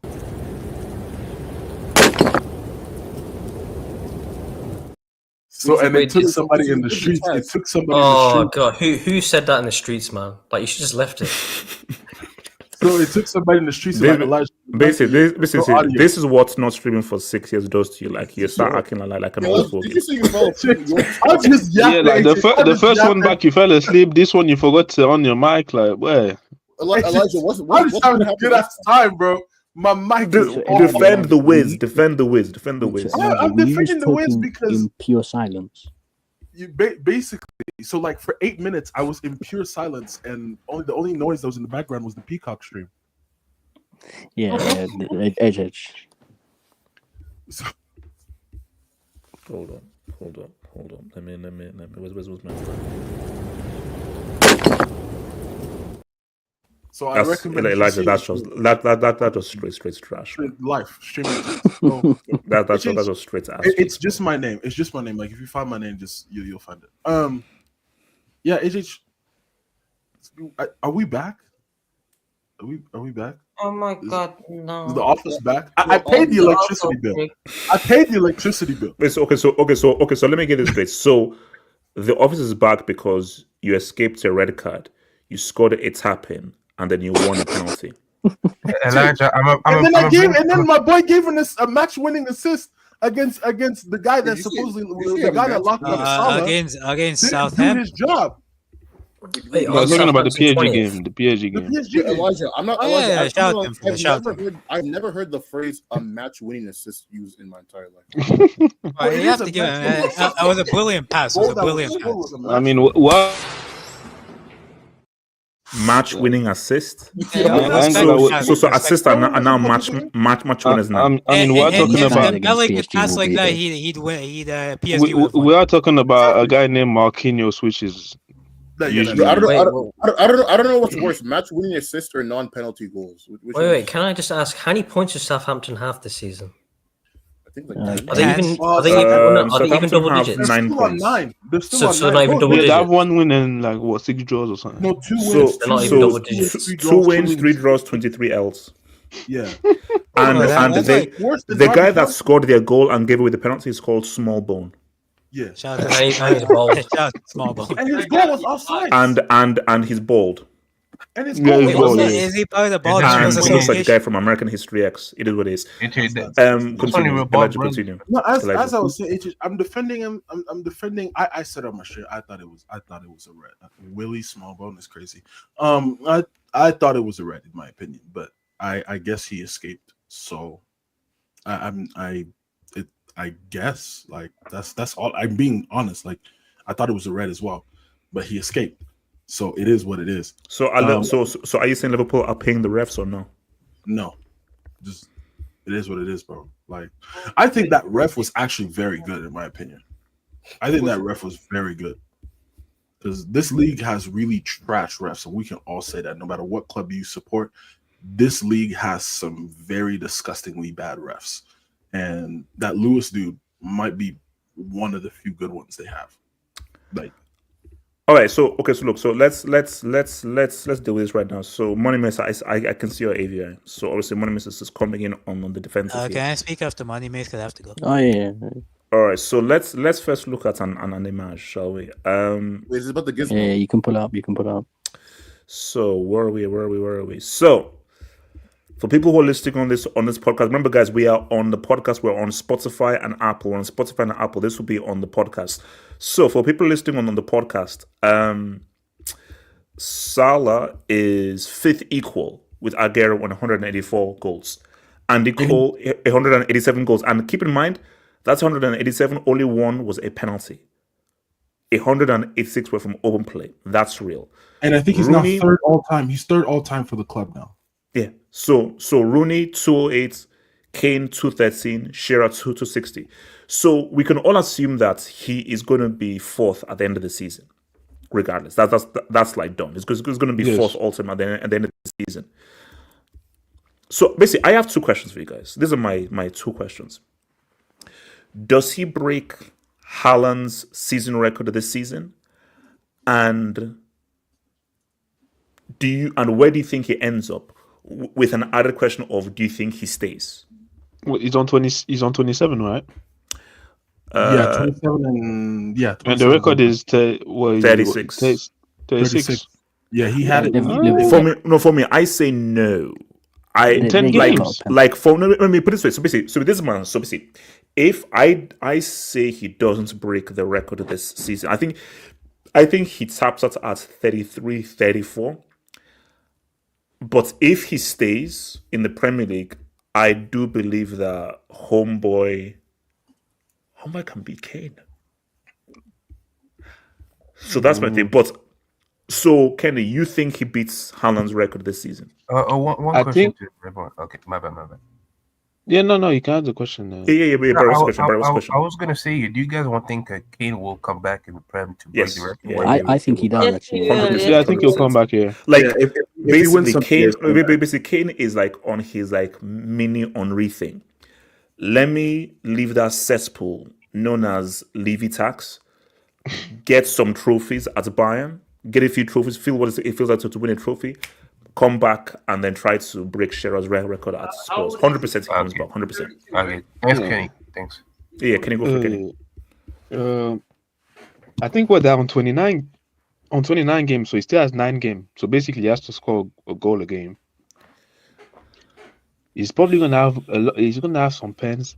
I think he might equal it. I don't know if he'll beat it. He'll have a lot of pens. Some pens. Some pens, yeah. I feel but every other game, I feel like Salah takes a pen, man. I don't know. Every other game, this guy is taking a pen. This is the typical Salah performance, man. He's on 9 pens. Yeah, that's. Okay, so hold on. What do you guys think of this? A third of his goals are pens. No. Okay, penalty should only count for your goal tally if you won the penalty. Let's If not you do didn't this. win the No, no, penalty, no, those no, are now let's set not from do your goal this. side. Let's Let's not do this. Not do this. Let's not do I'm, this. this is I'm this gonna is lie. media Penalties right. are I'm gonna lie. changing. This My is hot take. media right. My hot take is that I'm everyone with that. Wait, hold on. Eske, what's your hot take? I, Eske. I said my hot take is that whoever earns the pen should be taken. If you ask me. Yeah, like 100%. basketball. I like They that. should be like No. basketball. Eske, my thing is, I've been preaching this for ages. I don't think it's a hot take.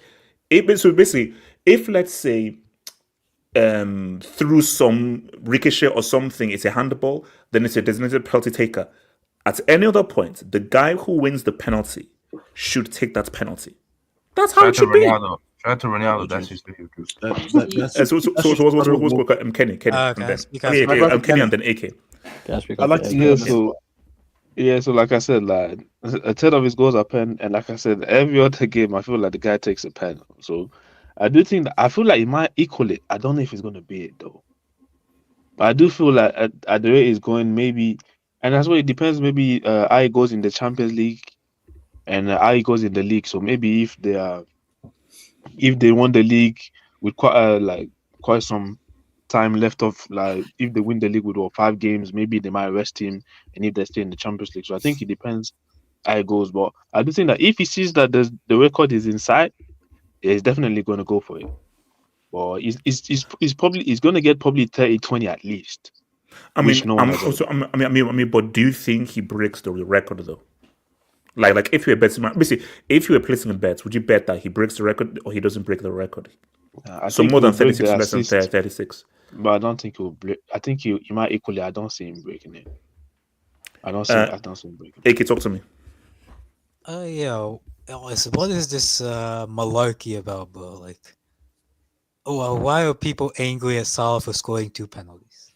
Who says no? I'm not angry. No, like what? Like he should score 5 penalties. Wait, No, AK, because he had a really bad game. Wait, AK, can you tell me the difference between AK? Can you tell me the difference between the PSG game and the Southampton game today from Salah, apart from the penalties? I mean, like here's the thing, bro. Like, what do you want him to do? Miss them? Like, no. Outside of the penalties, what did he do to impact the game? I agree with you in that he didn't do much, but at the end of the day, bro, he got the penalties. He's supposed to score them. And no. Did he get the penalties? Were they given to him? Did he, bro? He is a designated penalty taker, right? So it's his job to score them. Oh, no. I mean, basically, did you know what it is? It's very simple. That's my. It's how much praise. A goal is a goal. So of course, but how much praise do you give scoring a penalty? How much praise do you give scoring a goal from 30 yards out? Yes. All goals should be praised because scoring goal is scoring a goal. But I think we're going to praise a 30-yarder or a solo goal over a penalty. Yeah, of course I agree with you. Yeah, of course. Like, I'm not here saying that the guy did perform well because he scored those penalties and stuff. Like, I'm not here saying that. Like, I'm perfectly aware of the fact that Salah against PSG was poor and Salah against Southampton today wasn't the best. But again, like, he got those penalties. He's supposed to score them. And it's like 9 penalties this year, this Premier League season. How many penalties has he scored? How many of these have been penalties? 9. It's 9. It's currently 9. Whoever is saying whatever number, it's 9. That's the same thing with, like, for me. That's the same thing with, like, any top level attacker for their team. Like, every top level attacker will take a load of penalties. That does factor into their goals. I don't think Yeah, shout out Chris, man. I don't think we can use like the penalties to try and demean Salah's season. No. Okay. Let me ask you this. So Andy Cole scored 186 goals from open play. Yes. Do you think that deserves special praise, or now goals are goals, penalties or whatsoever? Or do you think Andy Cole should be given special praise because he scored 186 goals from open play and he refused to take penalties because he felt that strikers should score goals from open play rather than penalties? Here's the thing. So, number one, here's the thing. The issue with like not looking at penalties at all as goals is like you do some damage to some of your own narratives in a sense. Like, so pressure penalties nowadays don't count as goals. Like, if a player has a penalty that he has to take in the 90th minute for his team to go through to the next round of the UCL, See, now you've added context again. A penalty in the 53rd minute to make it 3-0 is not the same as a penalty in the 90th minute or the third penalty after your team has just missed. So you now need to score to keep your team in the game in a penalty shooters after playing for 2 hours. Context is key. In those records, I'm sorry, like all this stuff is not going to be in. Oh, he took a pen at the 90th minute. No one cares. And I like Andy Cole, but the guy, if we've been real, you're looking stupid right now because you probably could have had at least 30, 50 more goals if you were taking penalties. Maybe people will speak more about you right now. Okay, Kenny, you say that though, but the fact of the matter is that it is well known that he scored 186 goals from open play. So what I would like to know is, all these guys on this list, so Shearer, Aguero, Salah, how many of your goals were from open play and how many were penalties? The thing is, like, also at that point, you're basically looking like most of the top strikers, they'll have a considerable margin of penalty goals because they all took penalties, right? But for me, it's like at the end of the day, even if you have to go into penalties, you're going to now separate them into based on context, and you have to go into open play goals, separate them based on context. Because for me, a 2-yard tapping into an open goal, that's easier than scoring a penalty. A 2-yard tapping into an open goal, for example. True. Yes. So then you're going deep into that. And for me, at the end of the day, bro, like if you want to go deep into that, that's up to you. But like for me, it's like the guy has this many goals, the guy has this many assists. Nobody's here saying that he performed or whatnot. We're just looking at the numbers at the end of the day. Oh no! I think I basically put it this way: it's the Wikipedia complex. If let's say Salah scores 38 goals in 10 years' time, they're not going to say, "Well, those 38 goals. How many of them were better ones?" All that Wikipedia will say is he scored 38 goals, he broke the record, and that'll be it. So only us will look at context, but 10 years from now, people don't look at context. Just look at what was the raw number, and that's all that matters. And another thing is, are we really starting to use these last 2 games as like image to demean Salah's season? Like, what are we doing? No. Money Macy's. There's a bunch of I've seen that there was like I saw like a compilation that was like 6 minutes long of Salah literally putting in through balls into Nunez that Nunez has to score, and he does nothing with them. So like for every penalty that you say he takes, there's also a big chance that he creates for someone who misses them. And if you don't want to use this type of context for penalties, you don't use that type of context. Let me be clear. And I've not done this. I'm not going to be one to be like, he didn't perform well against PSG. He didn't perform well. I'm thinking, it's a season. It's a season. So let's say in a season you have 60 games. Not even the great Leo Messi played well in 60 games. That is literally humanly impossible. You're going to have those few games where you're bad. Those few games where you just completely go, where it just doesn't happen. But the plethora of those games, you're amazing. So at the end of the day, Salah has been exceptional for most of the games he's played this season. So you cannot rewrite him and say, well, you were bad in these 2 games, so everything you've done is not so great. Wait, are we sure about that? Oh, come on, man. You guys. Oh, come on. Oh, okay, guys. Jason, okay. Jatus, tell me this. It's good for debate, man. Jatus, I have a question. I have a question to the panel. In these games where he had GA but didn't perform well, can you tell me why he didn't perform well? What he did in the game that made it not perform well? Like, what did he do that wasn't that you concluded that he didn't perform well? He was miscontrolling the ball. Oh my days! Well, I've seen the best players wait. You want to know a stat? I saw a stat today. Apparently, Aisha Speed had more successful dribbles than Salah did today. Oh my! Nah, man, come on. No. See, and you're saying what? This is what I mean. Well, because like the thing I hate for football discussion is whenever Speed is a trash player, whenever like we bring up players that don't respond. I said don't respond. Whenever we bring up players that have great eye test scores and great this and that, people keep going, oh, but what's the GA? What's the end product? When we bring up players with great end product, it's like, what's the eye test? What's the GA? No. What is this? The whole point is, if you're being put in GOAT conversations, you have to have both. You can't have one. But Jesus, what has the dialogue on Salah been? Salah has never really been put in the same category as, let's say, a Neymar, a Messi, or any of these Yes, guys. he has. What? No. Yes, He has. Yes, he Oh has. no! Only via numbers. No. Never for aesthetics and as a footballer. Like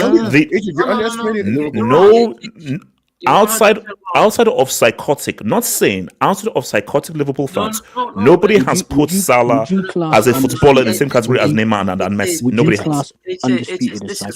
This is where I would say that. Okay. I don't think you've been paying attention to the discord around Salah. They're saying he's a better playmaker than Neymar, and it's not only Liverpool fans; it's EPL fans. It's true. Who said that? No. It's the mainstream media. It's the mainstream media. They're making it an argument. Let's not try to act like but the thing with a lot of these guys, they're gonna look at numbers. So that's why if you look at numbers, he has. No, and also, Kenny, that's my thing. I think it's always a numbers thing, and they now take the numbers to be it's a totality thing. But what they are comparing him is rooted in numbers. Because remember, we are living in an era of pure numbers. So guys just say, oh, his numbers are similar to Messi's and so forth. His numbers are way better than Neymar. Oh, he's better than Neymar and he's close to Messi. But that's just pure numbers. I don't think people are sitting like Salah is in the same football convo as Neymar and Messi. Nobody's doing that. One last thing. Wait, hold on. AK. Just one last thing. AK. If I were to say today, and I'll say on this panel, if I say today, because his underlying numbers in terms of big chance creation, expected assists and all of that, and his aesthetic play is amongst the best, in my opinion, in Europe, I think Rayan Cherki is one of the best players in the world today. You wouldn't accept that. No one would. Because it's all about end product. But then you say the same thing about Salah and end product. It's like, bro, like, where is the thing? There's loads of people that rate Cherki. I rate him. AK, to kind of what you're saying about the penalty. You know, Eden Hazard's a penalty merchant too, right? But hold on. But the no. Listen. Wait, hold on. SK. No, listen. The reason why I'm bringing it up is because that's not the first thing you would think if you said Eden Hazard, right? That's not the first thought that would pop into your head. So the reason why the penalty thing matters more for Salah is if your entire legacy's numbers, and if we say, oh, penalties like can inflate that, then it matters in the context of how we view you as a player. If Salah was like the eye test merchant player, whatever, and he had those numbers, people wouldn't care about the penalties as much. No, but I think, SK. Can I speak on this? Let me just take some judgment and come to Elijah. So, but SK, hasn't the dialogue on Salah been primarily a numbers thing, a productivity thing, and an effective thing? It hasn't. Am I lost in this? I swear that's what it's supposed to be. Wait, hold up. Are you telling me that people have had a footballing comparison with Salah amongst the greats? It's obviously this. Yay! No, but nowadays there's two schools. There's guys that are more like the eye test, and there's guy that most of the time is numbers. So, but Kenneth, my belief is that the numbers guys are what dominates football now. Most of the guys you see, especially the younger people, are numbers guys. So. And the issue is that we are conflating numbers and eye tests. But my belief is that the numbers guys, the numbers guys put Salah in the same convo as Messi and Neymar purely for numbers. No, not Messi. Not Messi. Neymar. No. But remember, 2018, when I think Salah was third behind Cristiano and Messi for numbers, and even on the basis so the only time that he's even in that convo was purely on a numbers thing. But my thing is, I think it's always been a numbers thing. It's never been, this is one of the best players of his generation. Nobody has ever said Salah is one of the best players of the generation. Nobody's ever said that. You would be surprised, HH. You would be surprised. Wait, hold on. let me take some dubs. Elijah, Zimmerman, and then everyone else. And then Money Let me just hit some dubs. So shout out to Dash. Thank you for the dub, bro. Salah was compared with Quadrado in Italy, Sterling, Mane, and Son in the early Premier days. Then Hazard. Now Prem era, Henry, and CR7. Salah wins in the end. Levels. Shout out to Quadrado, man. You see, my thing though is Adash. Like, okay, look, yeah, shout out to Quadrado. My thing is, I don't believe that anybody believes Salah is a better footballer than Hazard. Adash, your guy from your team, from the city, Curtis Jones, he literally opened his mouth and said, "Oh, I respect what Salah has done, but I am picking Hazard as a footballer over my teammate who is literally carrying me to a Premier League." That is what his own teammates said. And come on, we know that in terms of footballers, Henry and Salah, they're not in the same conversation. Like Salah's in terms of numbers, different. In terms of just a footballer, what he can do on a technical level, they're not in the same convo technically. And my thing is, there's no slight on Salah because Salah's productivity is insane. And I think the point that AK made is that this is a results-based business. So you can have all the flicks, tricks, and everything. If you're not productive, get out of my freaking team. So, and be careful here. No one is saying Salah is Nyong or Salah is Timo Werner. He does have technique and he is a good footballer. But Salah's main thing is he is incredibly productive. That's his main thing. Like, you have freaks like Messi who is productive and has the aesthetics. Or when Neymar isn't with his sister, he has the numbers and he's effective. But Salah's main thing is productivity. So it's never been a football thing. Shout out to your boy Hamza C, man. Nothing wrong with penalties. You've got to score them. There are certain dudes whose penalties make up for otherwise not the performances. They do it frequently. Yeah, shout out to Saudi, man. Shout out to Saudi. Yeah, that's crazy, man. But and the thing with Salah, like, Salah didn't used to take. Wait, Kenny, Salah didn't used to take pens at Liverpool. He's only been taking them okay, look, say again. I don't want to trigger anybody. Anybody. In games, Salah is consistently creating. My goats, my hero, my inspiration, Naldo. He's only there to shoot on target. Nice, at a point in Cristiano's career, he took a screwdriver and he plucked out the triangle button and plucked out the X button. And then he made the square button large. No, but that's old Ronaldo. So literally, all he needs to do is just punch the square button. That's what my goal. That's my goal. That's my goal. That's old Ronaldo. Wait, can I say one thing? Even Juve Ronaldo. Can I say one thing? Played more like a winger. So that's okay. Barry, one thing, and one will come to Elijah. Barry, go for it. Nah, AJ, it's true because Ronaldo the other day, I saw him in the game. I think he missed a pen, and then some random guy jumped on him. I was like, man. You gotta go back to Europe, bro. I'm gonna send you the picture because some random Saudi man jumped in front of him after a missed pen. Oh Lord!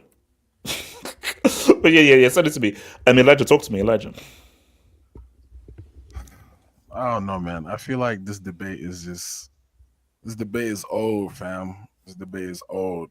Like no. Okay, you know what it is? I think it's old news to me, HH. It's boring. It's repetitive. It's washed. No, but do you think it's a good thing that because people are maybe fearful of what Salah is doing and what he might end up doing at the end of the season, people are like, they're now trying to basically clutching their pearls of like, oh gosh, I've got to start protecting all of my guys because I've been consistent. If this guy ends up with 30-something goals and 20-something assists, and you look at his resume throughout the Premier League, Elijah, you can't argue against it. Because what I've always said is a totality. Footballing wise, Henry is clear. I think Hazard is better. Numbers wise, Salah is there. But if you now combine both, Salah ain't no brick. Salah is a good footballer and is incredibly productive. So if you balance the both in terms of productivity and a footballer, Salah might have the best case of that two flex. Go for it. Check it Twitter. I've just come to the I was point wondering where who has the best ratio. Yeah. Are you sure about that?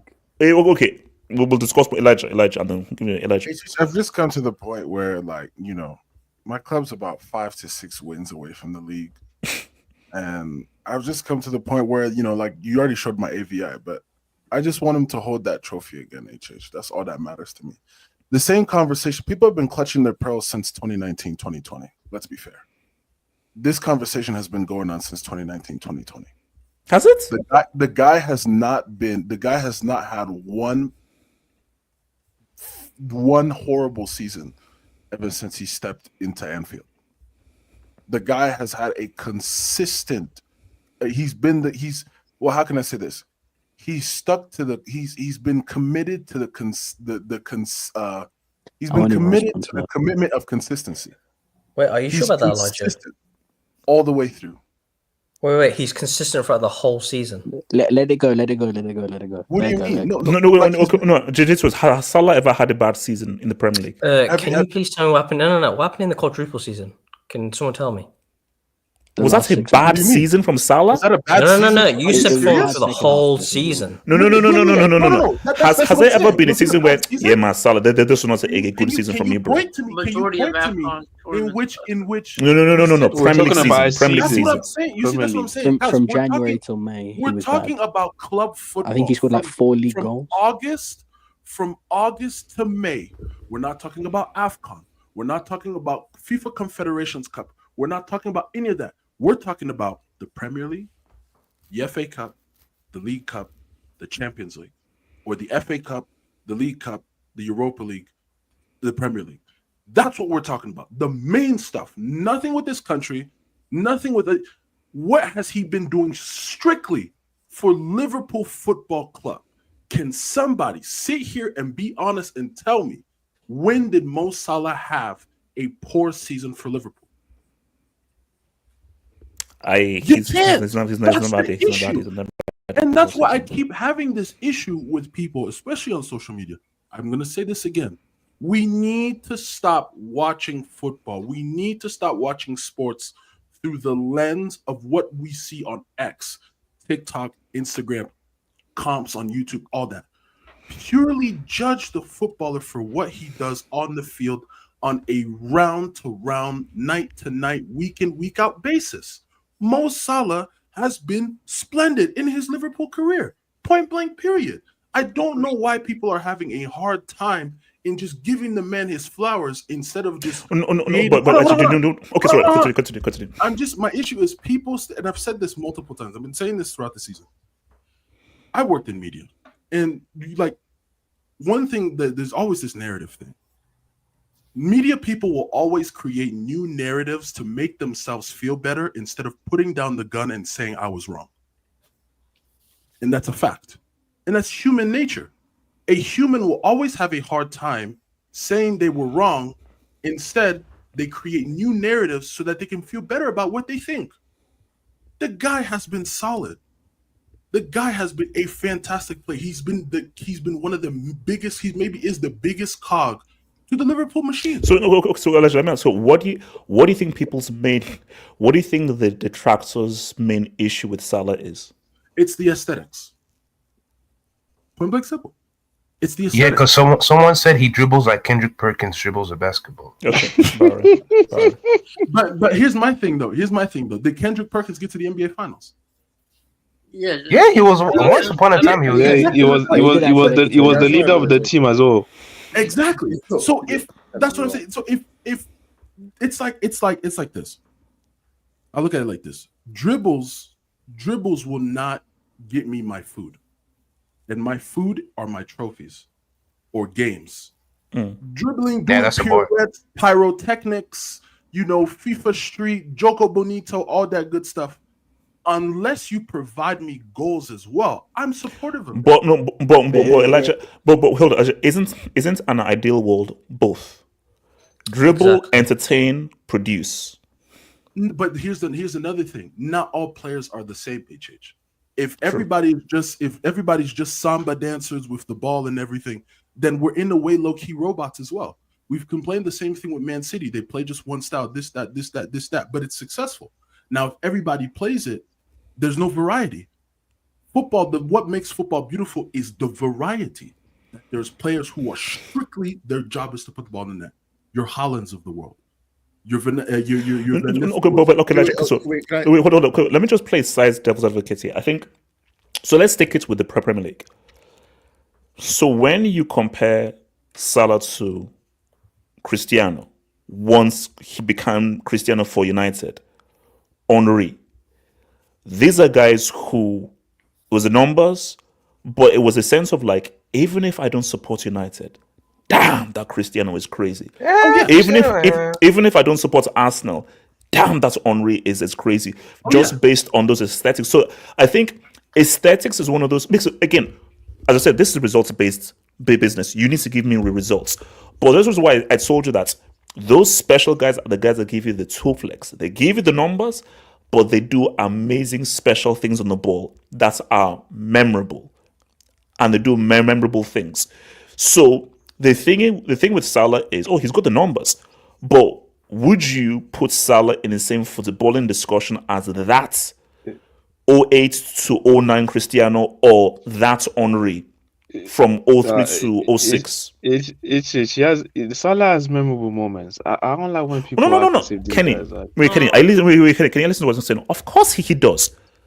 Does he have them to the same degree as Cristiano and Henry? Two guys considered to be the very best players in the Premier League. And that's the thing with this nostalgia. As much like you can go back, you didn't like. Less people. No one is watching Henry's full games against Blackburn or against Stoke or all these teams. You're gonna look at when you see Henry, you're gonna look the best bits.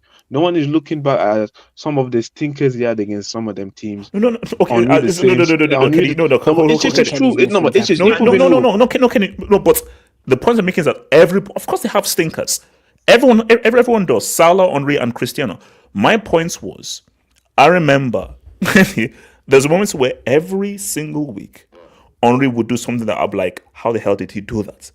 Where every single week I'd be watching Match of the Day with my brothers and we're like, how the hell did that guy score that goal? How the hell did that guy make that pass? He'd do something freaking amazing. So some people like these guys would they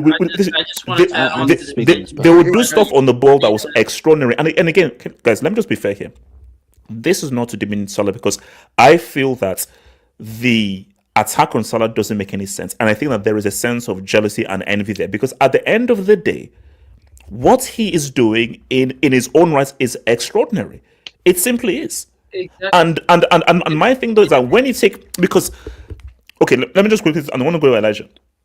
Cristiano, he spent too short of a time there. It was too short. Henry, he had to win in 05-06. At the moment, you know that. He had to bring a trophy in 05-06. Because you got about how he was going to because if Henry had won a trophy in 05-06, we're not even having this conversation. We're not having this conversation. I need to land on this conversation. Wait. Let Elijah finish his point. I want to come to Monuments, then Zima, then everyone. So Elijah, what's your main question? Because I can kind of see. So basically, do you feel that the aesthetics will always harm Salah, or do you think that the numbers are so great and what is done are so great, you can't use the aesthetics to demean him as arguably the greatest Premier League player ever? It depends on which generation you're from as well, to be honest, HH, or what your preferences are. HH for me, like I look at myself, I wasn't the most technical guy. I didn't do tricks and all that nonsense. Like my job, they found me and I put the ball in the net, great. As long as my team wins, hooray. And that's what Mo Salah looks at it as. No, I'm not. Don't do that. But I'm just saying, like, let me give you my life example. But when I look at Salah, and I've even seen Salah in interviews, he's like, for me, the job is to support the team. Like, for him, at the end of the day, the team matters most. You know? And I think the issue is, if you're an aesthetics guy, great. But that shouldn't give you the right to diminish person who's purely numbers, whose job is just to put the ball in the net, and vice versa. If you're a numbers guy, that doesn't give you the right to diminish somebody who was pleasing to the eye, or who was pleasing who was pleasing to the crowd. You know, like the man should be appreciated for what he is doing and what he has been doing for a long, long time. Like, for example, I think somebody said it perfectly. I watch old football as well. HH, you're taking Marco van Basten over Ian Rush any day of the week. But Ian Rush was just purely numbers. Marco van Basten could dribble 3, 4, 5 dudes and put it top corner, and you're gonna remember that. But it's really up to you. My issue is, especially with social media, I don't like it when people try to downplay. Wait, I don't get his comments. This the I don't. Wait, no. Let No. Elijah land, and I'll Like break it all down. Messi did what he did. Neymar did it. No, because see, here's my thing. And this is why I was saying to Elijah, you have to see Let him land, and I'll break it every football player. Well, let me be fair. Fourth player, you should strive for both. That's what you should strive for, both aesthetics and productivity. No, we'll break it down. Let Elijah. We'll break it down. Elijah. But that's what I'm saying. I'm just saying, like, my thing is, Salah should not be diminished for what he's doing, even if his dribbling is not the most greatest thing. But the fact that when Liverpool needs somebody to step up to win a game or to win something, that man in my AVI is the reason why. I will never understand the revisionism or the hate. I just don't get it. Money makes talk to me. I don't like the way this is going. Here's the thing. When the AVI is fantastic. Shout out to R9 getting pushed to the floor in 06. What's it called? Here's the thing. When Elijah's on these streams, I actually don't disrespect Salah because Elijah breaks it down perfectly. It's when the other Liverpool fans jump on this stream, HH. Disputed. Yeah, that retard disputed. Yeah. And HH. God. HH. No. It's if disputed. No, yeah, debatable. Disputed, man. It's disputed, man. They'll take out the argument. No, money miss. Justification is very simple. Salah is a fantastic player. He is a fantastic player. The problem comes is when Liverpool fans start using Salah to disrespect other players. Henry is a bum. Neymar is a circus merchant who does flicks and tricks. Rooney is a granny shagger who can't do anything. That's the problem. That's the problem. Salah is used as a stick by Liverpool fans to beat other people's legends, to beat everyone else's legends. And the problem is, they say Hazard just twerked on people, bro. Yes, they say Hazard just twerked on people. Liverpool fans started that narrative, and the problem is, Salah is not technically at that level to start bashing other people's legends. He isn't. He doesn't have the ability of a footballer to start bashing other greats of the game. They're separate players. You can keep a Salah. There's a place in football. There's a place for a Salah, and there's a place for a Hazard. That's simple as. Whichever one you prefer, that's completely fine. No one's saying there's a wrong answer there. But the problem comes when Liverpool fans start using him as a justification to start beating on other people's legends. Because HH, you notice, HH, go. You can pull up the comments. You just saw one that said Kenny Dalglish is better than Thierry Henry. I didn't even say a word yet. But they just saw me on stream and they said, well, he's better than Thierry Henry. We were having a conversation between Salah and Neymar a few weeks ago on this channel, and I'm seeing comments. Neymar is a circus flicks and tricks merchant. What conversations between Salah and Neymar? On this channel, we were having conversations. We had it on the stream. What? On stream, and people in the comments were saying Neymar is flicks and tricks. He just does the circus. Flicks and tricks merchant has more GA and more GA per 92 hours career than Salah, bro. AK, thank you. You're not allowed to say that. All these guys that you keep bashing or for being pure eye test merchants, you do realize Henry has a better goals to game ratio and assist ratio in the league than anybody else in the Premier League. So he will average more assists and more goals on a more regular basis than everybody else in this league. So you're using Casey,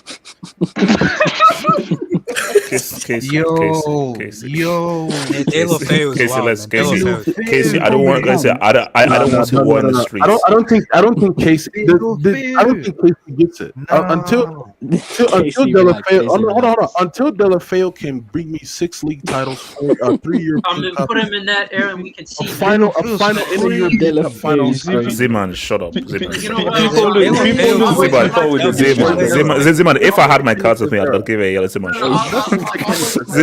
Ziman, shut your mouth. Wait, Money Mace, continue.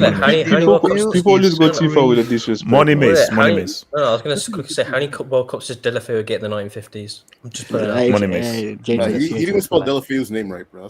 That's simply my point of when people are disrespecting other people's legends. You shouldn't use your legend as a stick to beat other people's legends with. Like, here's the thing. All these Liverpool fans in the comments and all the Liverpool fans online, oh, what did Henry do in the Champions League? Oh, he flopped in 06. Okay, Mo Salah lined up in a UCL final against Kieran Trippier and Danny Rose. Now, R9, who is a UCL bum by everyone else's metric, if he stood across the tunnel and saw Musa Sissoko and Danny Rose on the other side, he's walking out with a gold medal. Like, it's Tottenham. It's Tottenham in a UCL final. And bearing in mind, in that run-in against Bayern Munich and Barcelona, he did nothing. So let's not sit here and pretend that this Mo Salah 2019 UCL run was a generational Benzema run or something. Like, I want to know some generational UCL run where he scored a penalty against Tottenham Hotspur in a UCL final. Pull up that Tottenham Hotspur team from 2019. But no one talks about his UCL run like he was some crazy. Yes, no one talks about that run. People talk as if that run was generational and it had but I don't think anyone. I don't. It was really 17-18 was the run. That was the one. The 17-18 season. 17-18 was the run. If you're going to use Salah as a UCL player, you talk about 17-18. Don't talk about 18-19.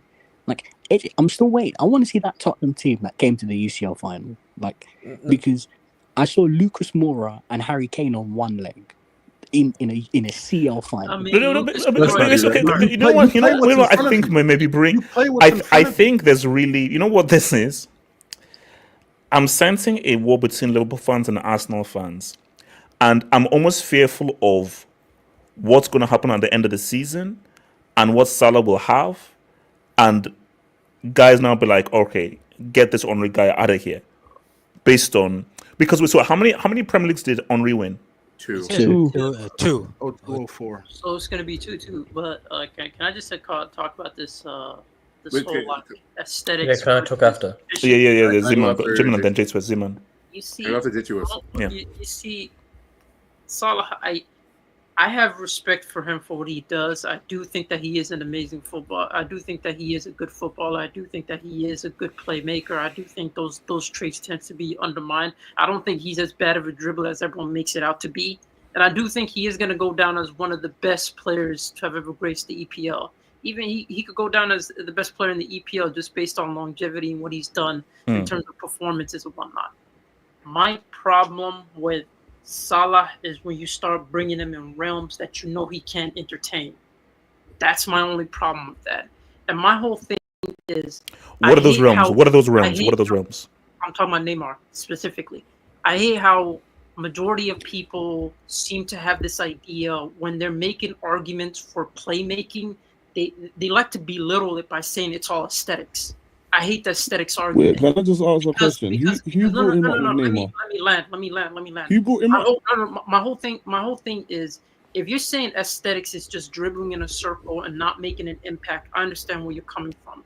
But aesthetics in terms, it's not aesthetics when in terms of playmaking. You can't say playmaking is only aesthetics. That's my whole problem. Like when they try to belittle someone like Neymar, they're like, oh, he was only aesthetics in terms, and then they try to belittle his GA because it's like, oh, he only played in the French league. He only played in La Liga. He didn't do this. He didn't do that. Oh man, Messi wasn't hitting those GA numbers that Neymar did in France. When it comes to them defining what playmaking is, they seem to almost belittle it by saying it's flicks and tricks. When playmaking is your ability to create space. That's essentially what it is. Whether that's through your dribbling, whether that's through your pass, through your playmaking, through your passes. My problem is when they try to belittle those aspects of football, and almost try to put up this argument that efficiency is only GA. There isn't other ways of measuring efficiency in terms of your playmaking, your ability to create space for your teammates, your ability to make sure your teammates are able to operate around you, bringing the best around your teammates. It's almost that's belittled to the point where people believe that's only aesthetics. All of that is aesthetics somehow. And that's my problem with the Salah argument. It belittles the different aspects of football to the point where people almost try to use him as a way to belittle other players around him. Like Hazard, I'll be honest. Like again, I do rate Salah higher than Hazard just in terms of what he's done as a footballer in the EPL. But when people try to belittle Hazard by just saying, "Oh, he didn't necessarily have the GA," the guy had the ability to create space. The guy was an amazing playmaker through his dribbling. But again, that gets put down as aesthetics. Yeah, no, I mean, I think people understand that dribbling is an essential part of football. It's an essential part of football. Like now, it's not the most important, but it is, and dribbling. Basically, I always say one of the creates overloads because someone has to come out of their position to cover you. No, and this is what I say. Someone else in the team. One of the reasons why Messi is so special, forget the goals, forget the assists. It is how he was able to take out several players from their position single-handedly through dribbling and create space single-handedly. Because anybody who's played football will know that one of the hardest things to do in football is to dribble several people in one motion.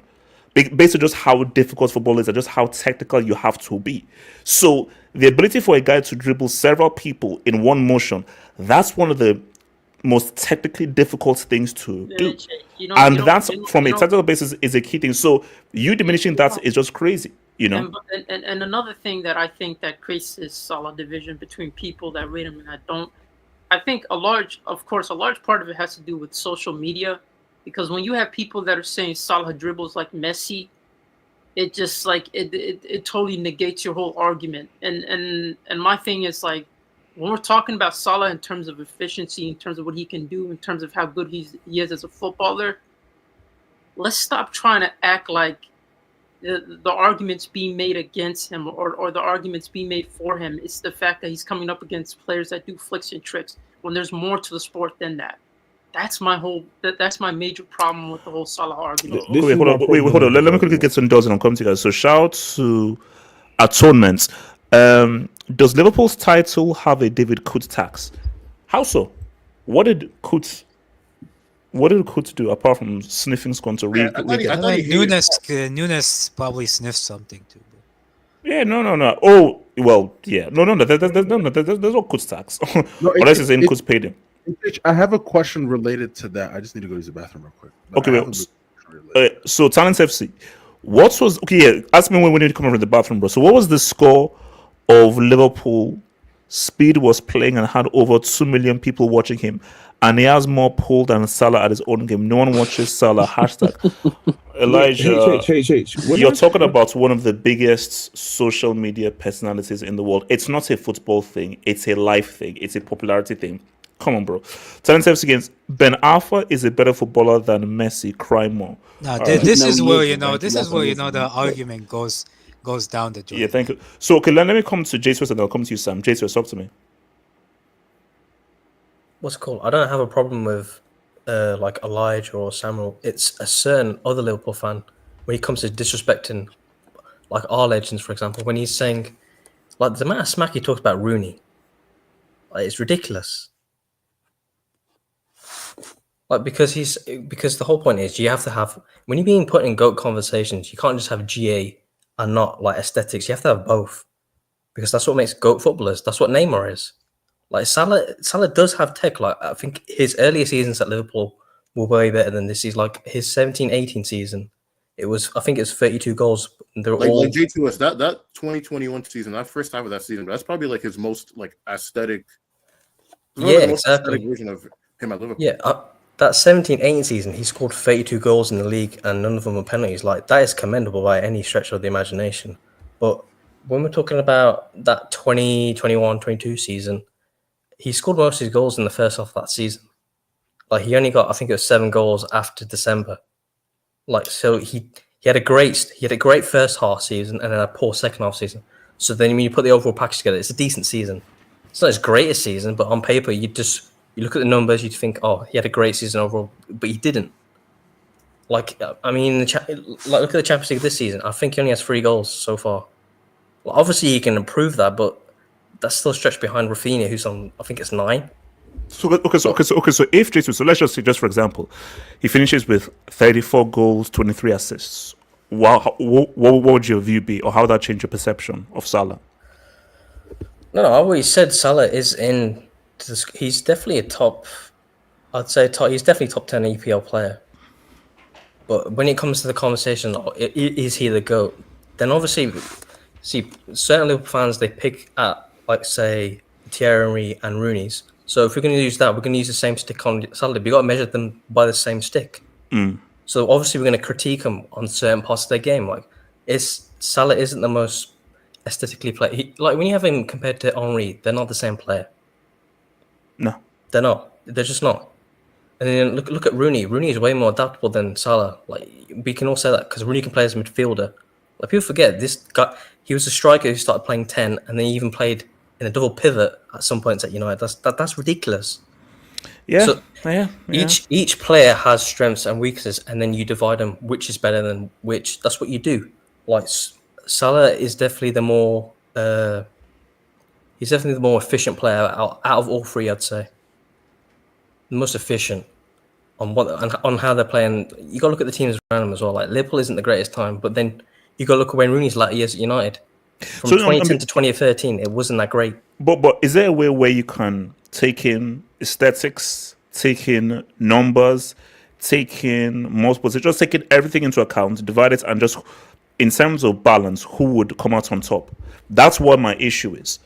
Because, like, the Salah argument is that, okay, if this guy does like 30-something, 20-something, I'm looking at all the numbers, I'm looking at the solo goals and everything.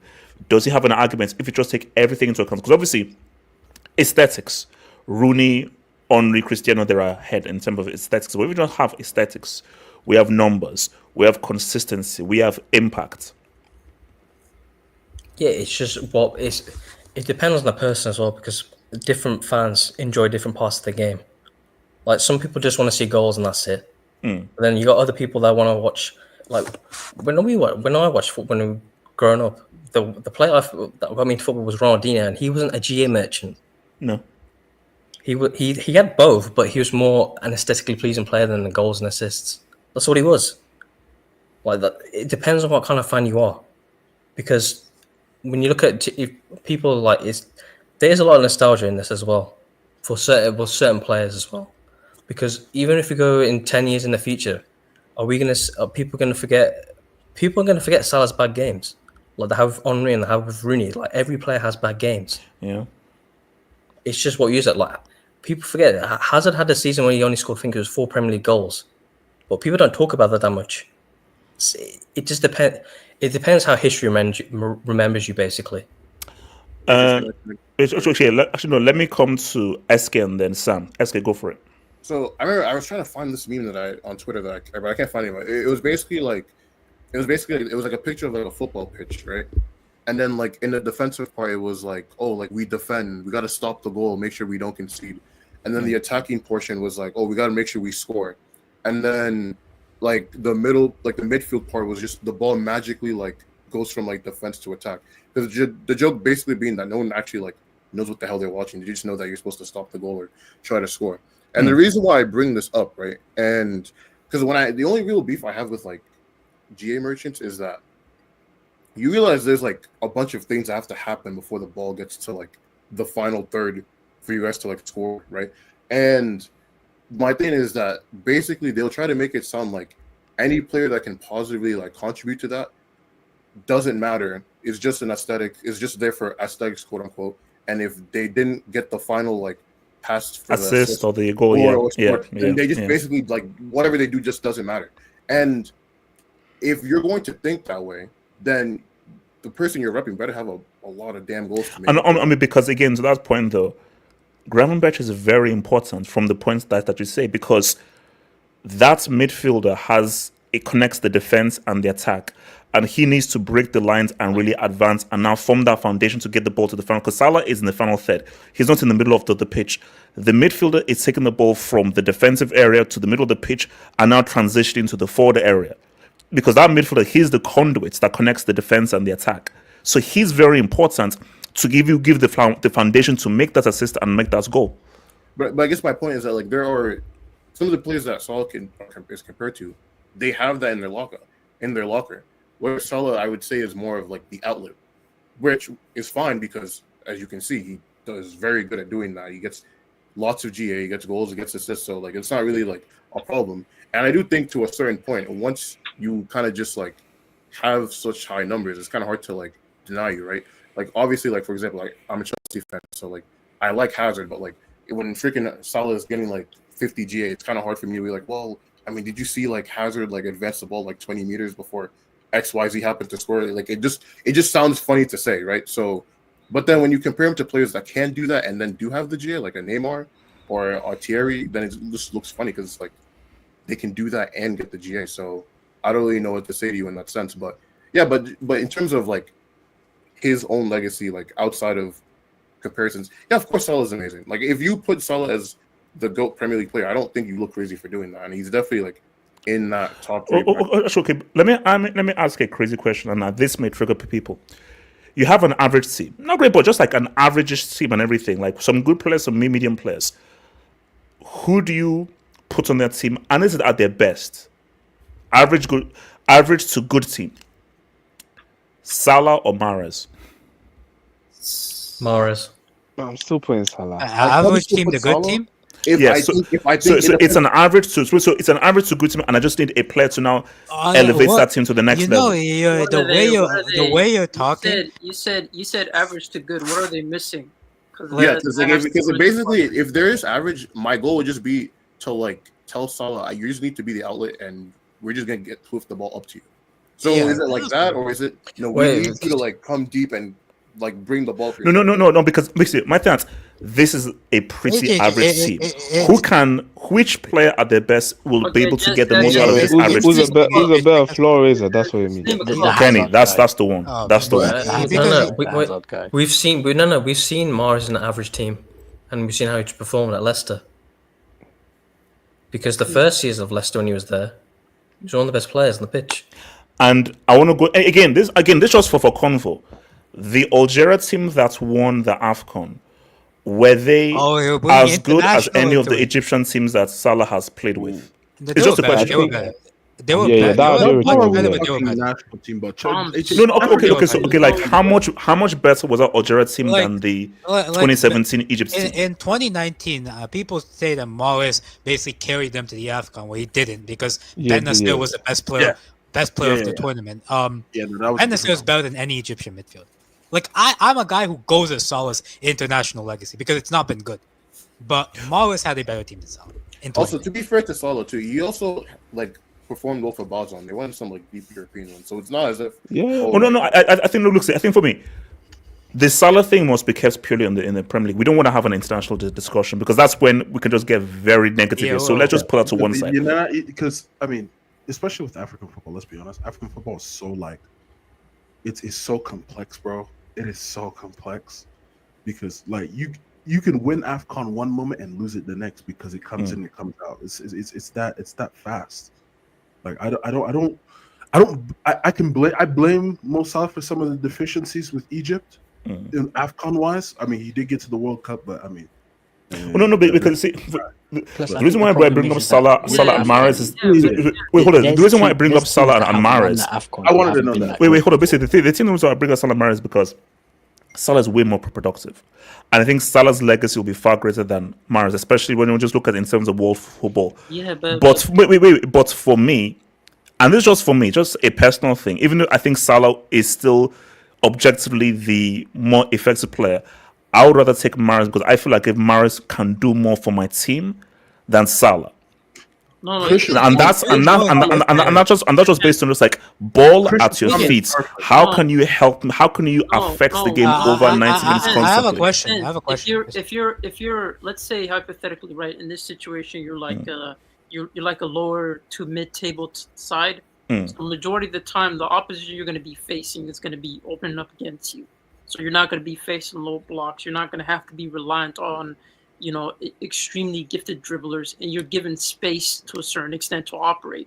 At that point, I would say Salah is more suited than Mahrez if depending on the opposition I'm coming up on week in, week out. I disagree. If the question, because this does not necessarily mean who's better, because at the end of the day, I can make an argument that for lower to mid-table side, you would rather want an N'Golo Kante over a Cruz, but I still rate Cruz higher than N'Golo Kante. It's just dependent. Just quickly, very quickly, because I need to come to Sam. Go for it. Just address someone in the chat. And plus the goal scoring aspect. Someone in the chat said, "What did Mahrez do about Kante?" You know, he got double-digit goals and assists in the league for Leicester.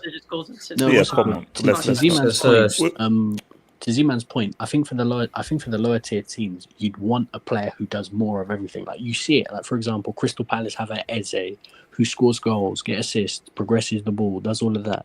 Aston Villa, they had the Jack Grealish who did all of that. Because the problem is that I think the higher level team you go, the more a specialist is needed. So like for example, Man City don't need a striker who does everything. They just need Haaland because the other players can do everything. But when you're at a lower tier team where the players can't do everything, like for example Chelsea in the mid-2010s, not when they were winning the league in 2017, but like 2018, 2019, they weren't a good team, Chelsea. Like they had some really average players. But Hazard could progress the ball. He could break the lines with the passing. He could protect it, and he could do hold-up play and score goals and get assists. Wait, hold on. Let me keep this going. I want to call on Sam. So, Casey. I was going to ask my question as well. Okay, Salah is the greatest Premier League player, not the best. You see, like, that is near where I'm going. Salah can never be the best player, ever. Like, that can never happen. Because he just is not as good as Henry, not as good as Rooney, not as good as Cristiano.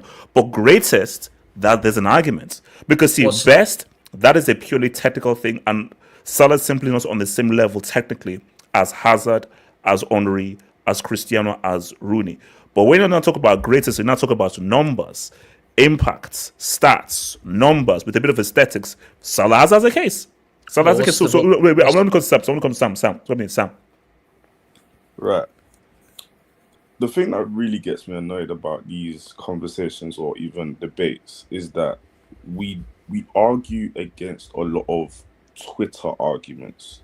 We argue against a lot of things that like people that they're just not right in their head. Let's just say it for that. Now, I've heard a lot of arguments here, and I've sat here waited. There was something that Money May said, and there was something that Z-Man said. There was something that also another person said as well. And it was the thing where people were comparing Salah to Neymar. And I was going to ask, who did that? You're going to name me one person. I've seen it around online. It has to be a moment where on I this was. channel. Hold on. That's why we didn't say you Let guys. me land. There's a caveat. Let me land. But this is the thing about this argument. When Money May says, "Oh, this is what Liverpool fans say," you just generalized the whole fan base. Literally, just generalized the whole fan base. I can say so much about what Arsenal fan base does, what Chelsea fan base does, what Man United fan base does. Listen, when it comes to this Salah argument, we need to appreciate what he's doing. Yes, when it comes to the aesthetics and everything else, you can have a debate. Okay, Henry was better, Rooney was better, this was better. But there's a lot of times where I see people argue with Salah, just the same side as how you see Liverpool fans, downgrade what other legends are doing or were doing. I've seen it on my side. Flipping, we were having a Mane versus Salah argument a couple years ago. And who should have let... Should you let Salah go? Should you let Mane go? And really and truly, the owners got it right. They let the right person go and let the right person stay. So the arguments is on both sides is so unbalanced because you got the eye test merchants and the stat merchants argue with each other. And when you got extreme against extreme arguing with each other, you're going to get extreme arguments and not sensible conversations. Wait, can you lot still hear me? Yeah, okay, yeah. You're going to get the conversations are not going to be sensible. When we're talking about, and also just one more point as well. When we're talking about greatest, yeah, I actually hate that we have to separate greatest and best to win another argument. Do you get what I'm saying? But Now, but Sam, we have to do, because an amazing player may be stuck on a really average team, Yeah. and because he didn't win anything, he can't be in the greatness category. Greatness has to come with trophies. What if you have a truly exceptional player that's just on a very bad team? Well, like AJ, would you consider Okay, Ricky hold one on. of the Let me best say this. Premier Let me say League this. Let me say this. Greatness is factual because of the fact that you base it on trophies, the records that you break, and other stuff. Best is on subjectivity. Your best might not be my best. My best might not be Z-Man's best. Z-Man's best might not be Money Mace's best. That's all on subjectivity. No, okay, so okay. Isn't it a general consensus Henry is the best player we've seen in No, the because I Premier heard League? a lot of people say Ronaldo. I heard a lot of people say Rooney. I've heard a lot of people even say Hazard. There's No one debatable. said Hazard. No one said. Not Hazard. No, but I it's heard debatable. a lot of people say Hazard. I've heard a lot of people say Maybe one Hazard. person said Hazard. I've heard a lot of people. Yeah, Money just Mace, one mute your really- mic, just- mute your mic. Sam, just one really Sam, loud person yeah, said Hazard, it. Hazard, yeah, true, continue, yeah. But yeah. One bald black point, man with shades. The point that I'm trying to drive here is that I'm not trying to discredit like the best right now, because personally for me, Henry was the best, and then Ronaldo, then Rooney, and then I'll probably say Salah, but then I'll also say Suarez. But this is like not longevity. This is just the best. If you get what I'm saying, just the best. Or I might swap Suarez for Salah, but you get the point. But the whole thing about the greatest is that you at least you can stick an argument. You can state facts. Yes. The best is more, well, I'm not gonna lie, this is how this player made me feel. Pause, but you get what I'm saying. When I was watching football when I was growing up, I actually support this team because of this player. Okay, Sam, this is a great question. Yes, you're right. Best is a subjective thing, but we can at least have a few names in there based on many. Is Salah in that best conversation alongside Cristiano, Rooney, and Henry? I'd say yes. Yes. I'd say yes. You have to. I'd say yes. I'd say yes. Wait. I like how you didn't say Hazard as well. Hazard and Hazard. No, see, look, no one and Hazard. Of course, it's No, even batted an eyelid when you didn't mention Hazard. But yes, you have to, because if you just look at Salah's moments, his solo goals, his assist as well, and this is why it does dead a little some arguments about his like technical ability and other stuff. You can't get the amount of assists and goals that he has and not put him in the category of best, who was the best. Now, I'm not saying he's the best or define him as the best, but he can sit at the table of, do you know what, let's just have a little talk. He might not be there for long, but let's just have a little talk. And that's why when you encompass everything around with the trophies, the records that he's broken and stuff like that, as I said before to you, if we win the Champions League, yeah. Hey, Sam, don't do that. I said if. No. I said if. Let's say you do. Salah has to show up in a semi. Yeah. So this can't be 2019. It's going to be 2018, where he is fully putting in the shift, and he's scoring the semi, he's scoring in the quarterfinal, he's scoring in the final, and he's a very key component all the way through. He doesn't have to score. He can assist. Oh no, he doesn't have to score, but he has to be a key instigator for It that doesn't role. have to be goals and assists. It's just more performance. Like if you're having good games during these periods, Where then basically, you are a key reason the team won. Even if you didn't score or assist, you were like, bro, you were a very big reason that the team won in that game. 2019 against Barcelona in the Camp Nou. Like, cool. People will look at the chance he missed where he hit the post and then Messi went to score the free kick. but he didn't play well during the game. So I wouldn't. So even if he missed the goal, even if he missed that chance, but he played well, I would have given him praise for playing well. I think I saw KDB mentioned in the streets. KDB is not in this convo, bro. I was going to say, can I answer my question? I have a question. Elijah, what's the question? What's the question, Elijah? So this question relates to Atonement's dub before I went to the bathroom. All I can say, guys, don't do steak and eggs. Oh, Elijah. It was fire, though. It was fire. Hold on. Where's Elijah? You will burn in hell when I'm through with you. Elijah, we didn't need that. We really didn't need that. But ask a question. Yeah, no, relating to Atonement's dub earlier about the asterisks and HH, why do we do this? Why are people coming up with excuses? As in, one, oh, the league has been so bad, or a certain team has been lucky, or ref tax, this, that, and the third. It's Why projection. No, but like they do it for like everything though. No. Look, I think we just look. Let's bro. When Liverpool eventually win the league, no one's putting no asterisk on this, bro. No one is. Yeah. Only at Gunners for Life on Arsenal's Reddit might be doing that, but the consensus is no one. Because that's why I actually feel bad for like guys like Money Mace, like actual Arsenal fans, because your boy Igalbo needs to get checked. He needs to get checked. Nah, don't mention that guy. Elijah. No, I'm just saying no. But you have to. No, but this is the key thing. Are they being genuine, or are they doing it for interactions and for hits? I think Igal is a. Let's be honest. Which is even scarier. Elijah. So basically, we're actually dealing with tie taps, which is scary.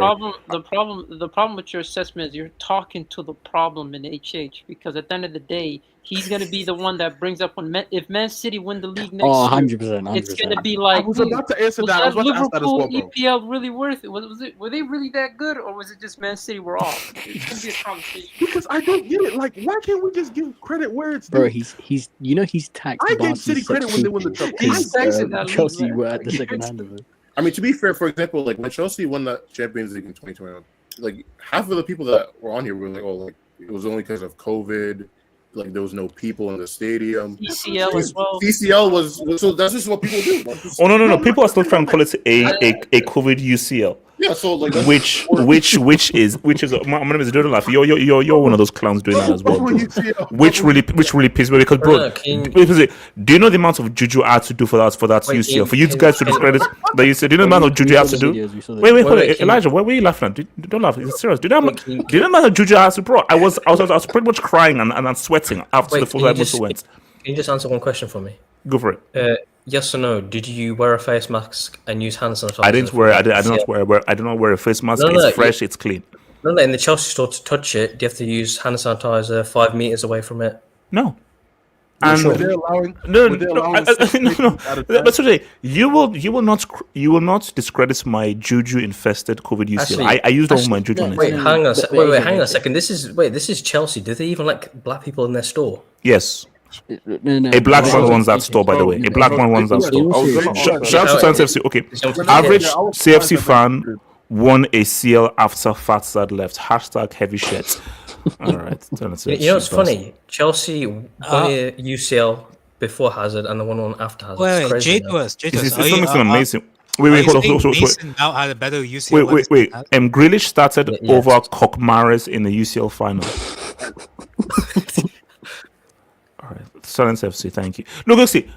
Okay, if Salah does 30-something goals, 20-something assists, what are we saying? There's no which also comes with the Premier League trophy. What are we saying? It's 30 goals, 20 assists. There's no asterisks. Like, I'm sorry, there is no asterisk. Wait, what did Henry do? Was it 24-20? But his best is 30-15. In 30, I think in 35 or 36 games. Yeah, I mean 30-something and 20-something is.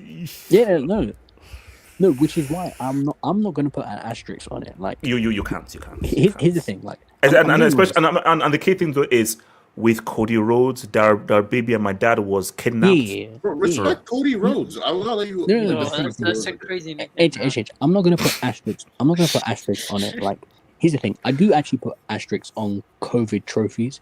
Not Liverpool's Premier League because they already won it by the time COVID happened. But like, for example, neutral ground 0 fans. Like, there is So basically, Bayern Munich's one. there is a tax on this one. So I do put it on my FA Cup, which is why I hate my manager. Playoff scenario. You see, people say this though. Do you, Z-Man, did you want a second leg? Nah, bro. It's like I was gonna say. I love when people say, "Oh, it's only one." Like, how many of those teams wanted better than second leg? To be fair, would Bayern be that good if they were playing it throughout the season and they would have fitness problem with Hansi Flick style, man? Would they be that fit? That's a break. That's a break. That's all I'm saying, man. Damn bloody fool. Z-Man. Fitness issues. No. Yes, Guys, let's keep it a stack. This Premier League has done everything.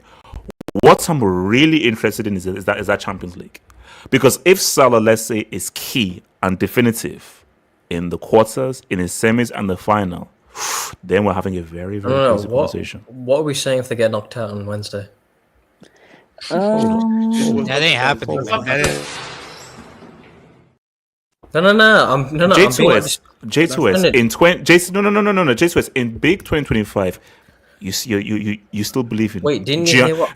You still believe in Mario and Luigi Donnarumma? Wait, did you not hear what I just said? I'm being disputed. I said if it happens.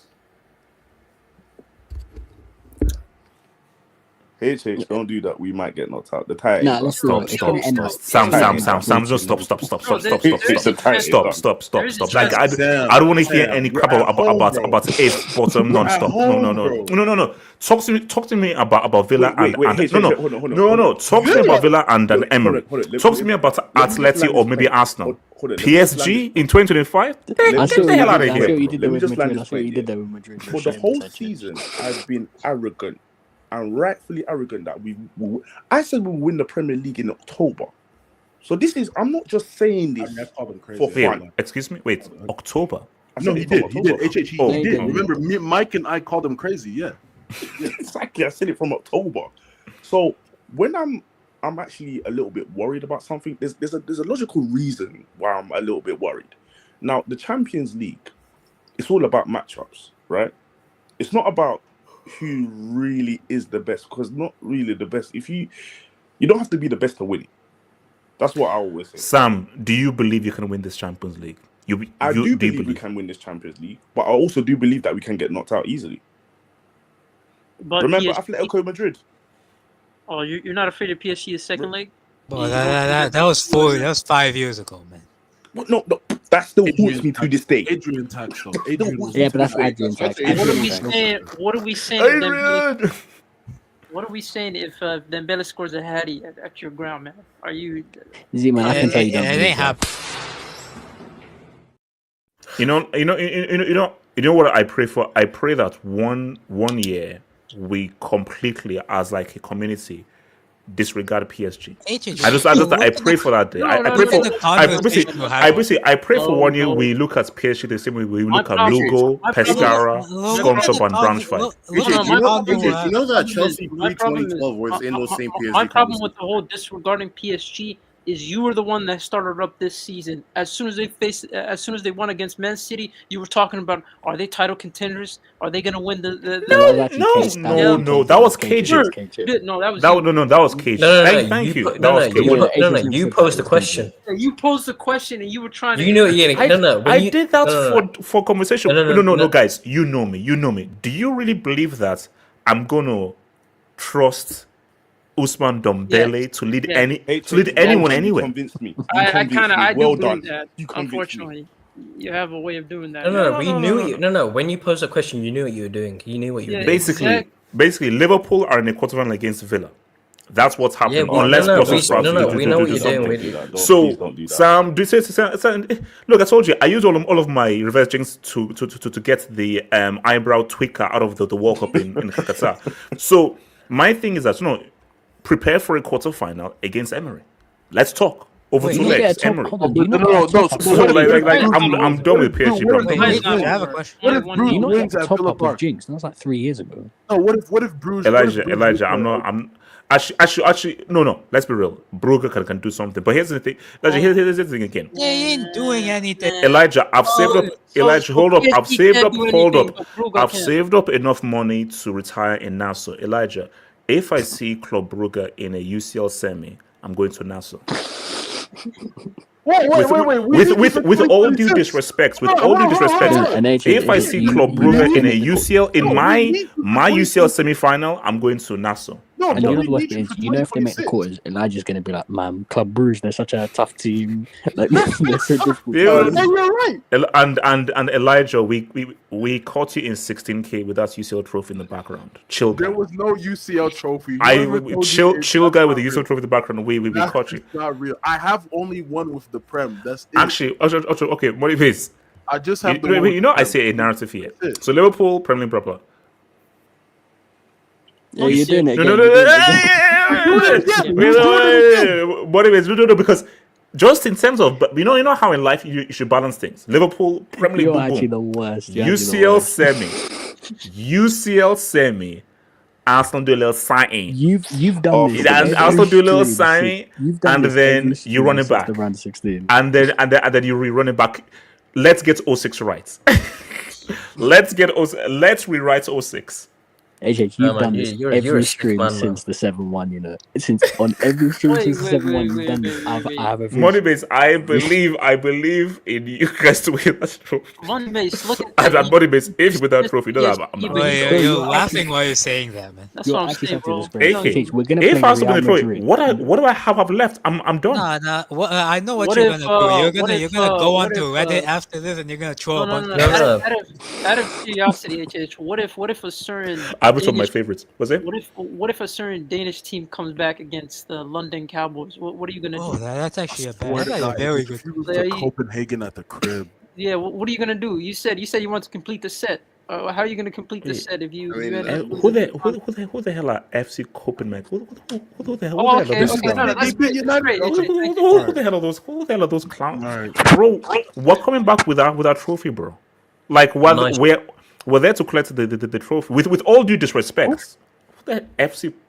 Please get those clowns out there, bro. Wait, get those clowns out there. Danish, the only Danish I know is a Danish pastry. I have a question. If Arsenal win the Champions League and Chelsea win the Conference League, how much does that soften the blow? Well, none, because they wouldn't play us in the Super Cup because you can't play Super Cup. Let me repeat this. Arsenal winning the Champions League. What do I have over Money Mace? What do I have over Bill? I mean, because what I always say to Bill is, Bill, you've never won a major European trophy. But you have to understand, guys, I told you, I had a vision. Oh God. You're so shit. Wait, I have a question. No. I swear, like I was, and it was crystal clear. We're playing and Real I was Madrid, like, and you're doing all of this change. No, moments. We're gonna lose anyway. He's trying to add dot to Mbappe's UCL. I swear, I see. Because you're already in this. You're already in the quarters. AK, you can beat Real. Gabriel and Saliba. You can beat Athletic. Gabriel and Saliba. Bro, I told you. Okay, Money Mace. When you guys are in the UCL final, you'll say who told you this.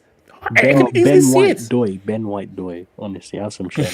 Wait, I have a question. Yeah, go for it. I always wondered this, and like we talk about the best players like in the Premier League, like and don't drop the brick on me. But why doesn't David Silva get mentioned ever? Why is that a break? No. Yeah. Well, AK, you just answered your own question. He's a Man City player. Like even like in terms of like I think best player because in terms of aesthetics, he's up there. He gets you goals, gets you assists. Before KDB became like Man City's guy in like 2019, he was Man City's guy for the last decade. No, he's a Man City player, so there's no PR behind it. Yeah. It's unfortunate, but that's the case. Huh? Wait, is that a brick? Yeah. Arsenal won the World Cup.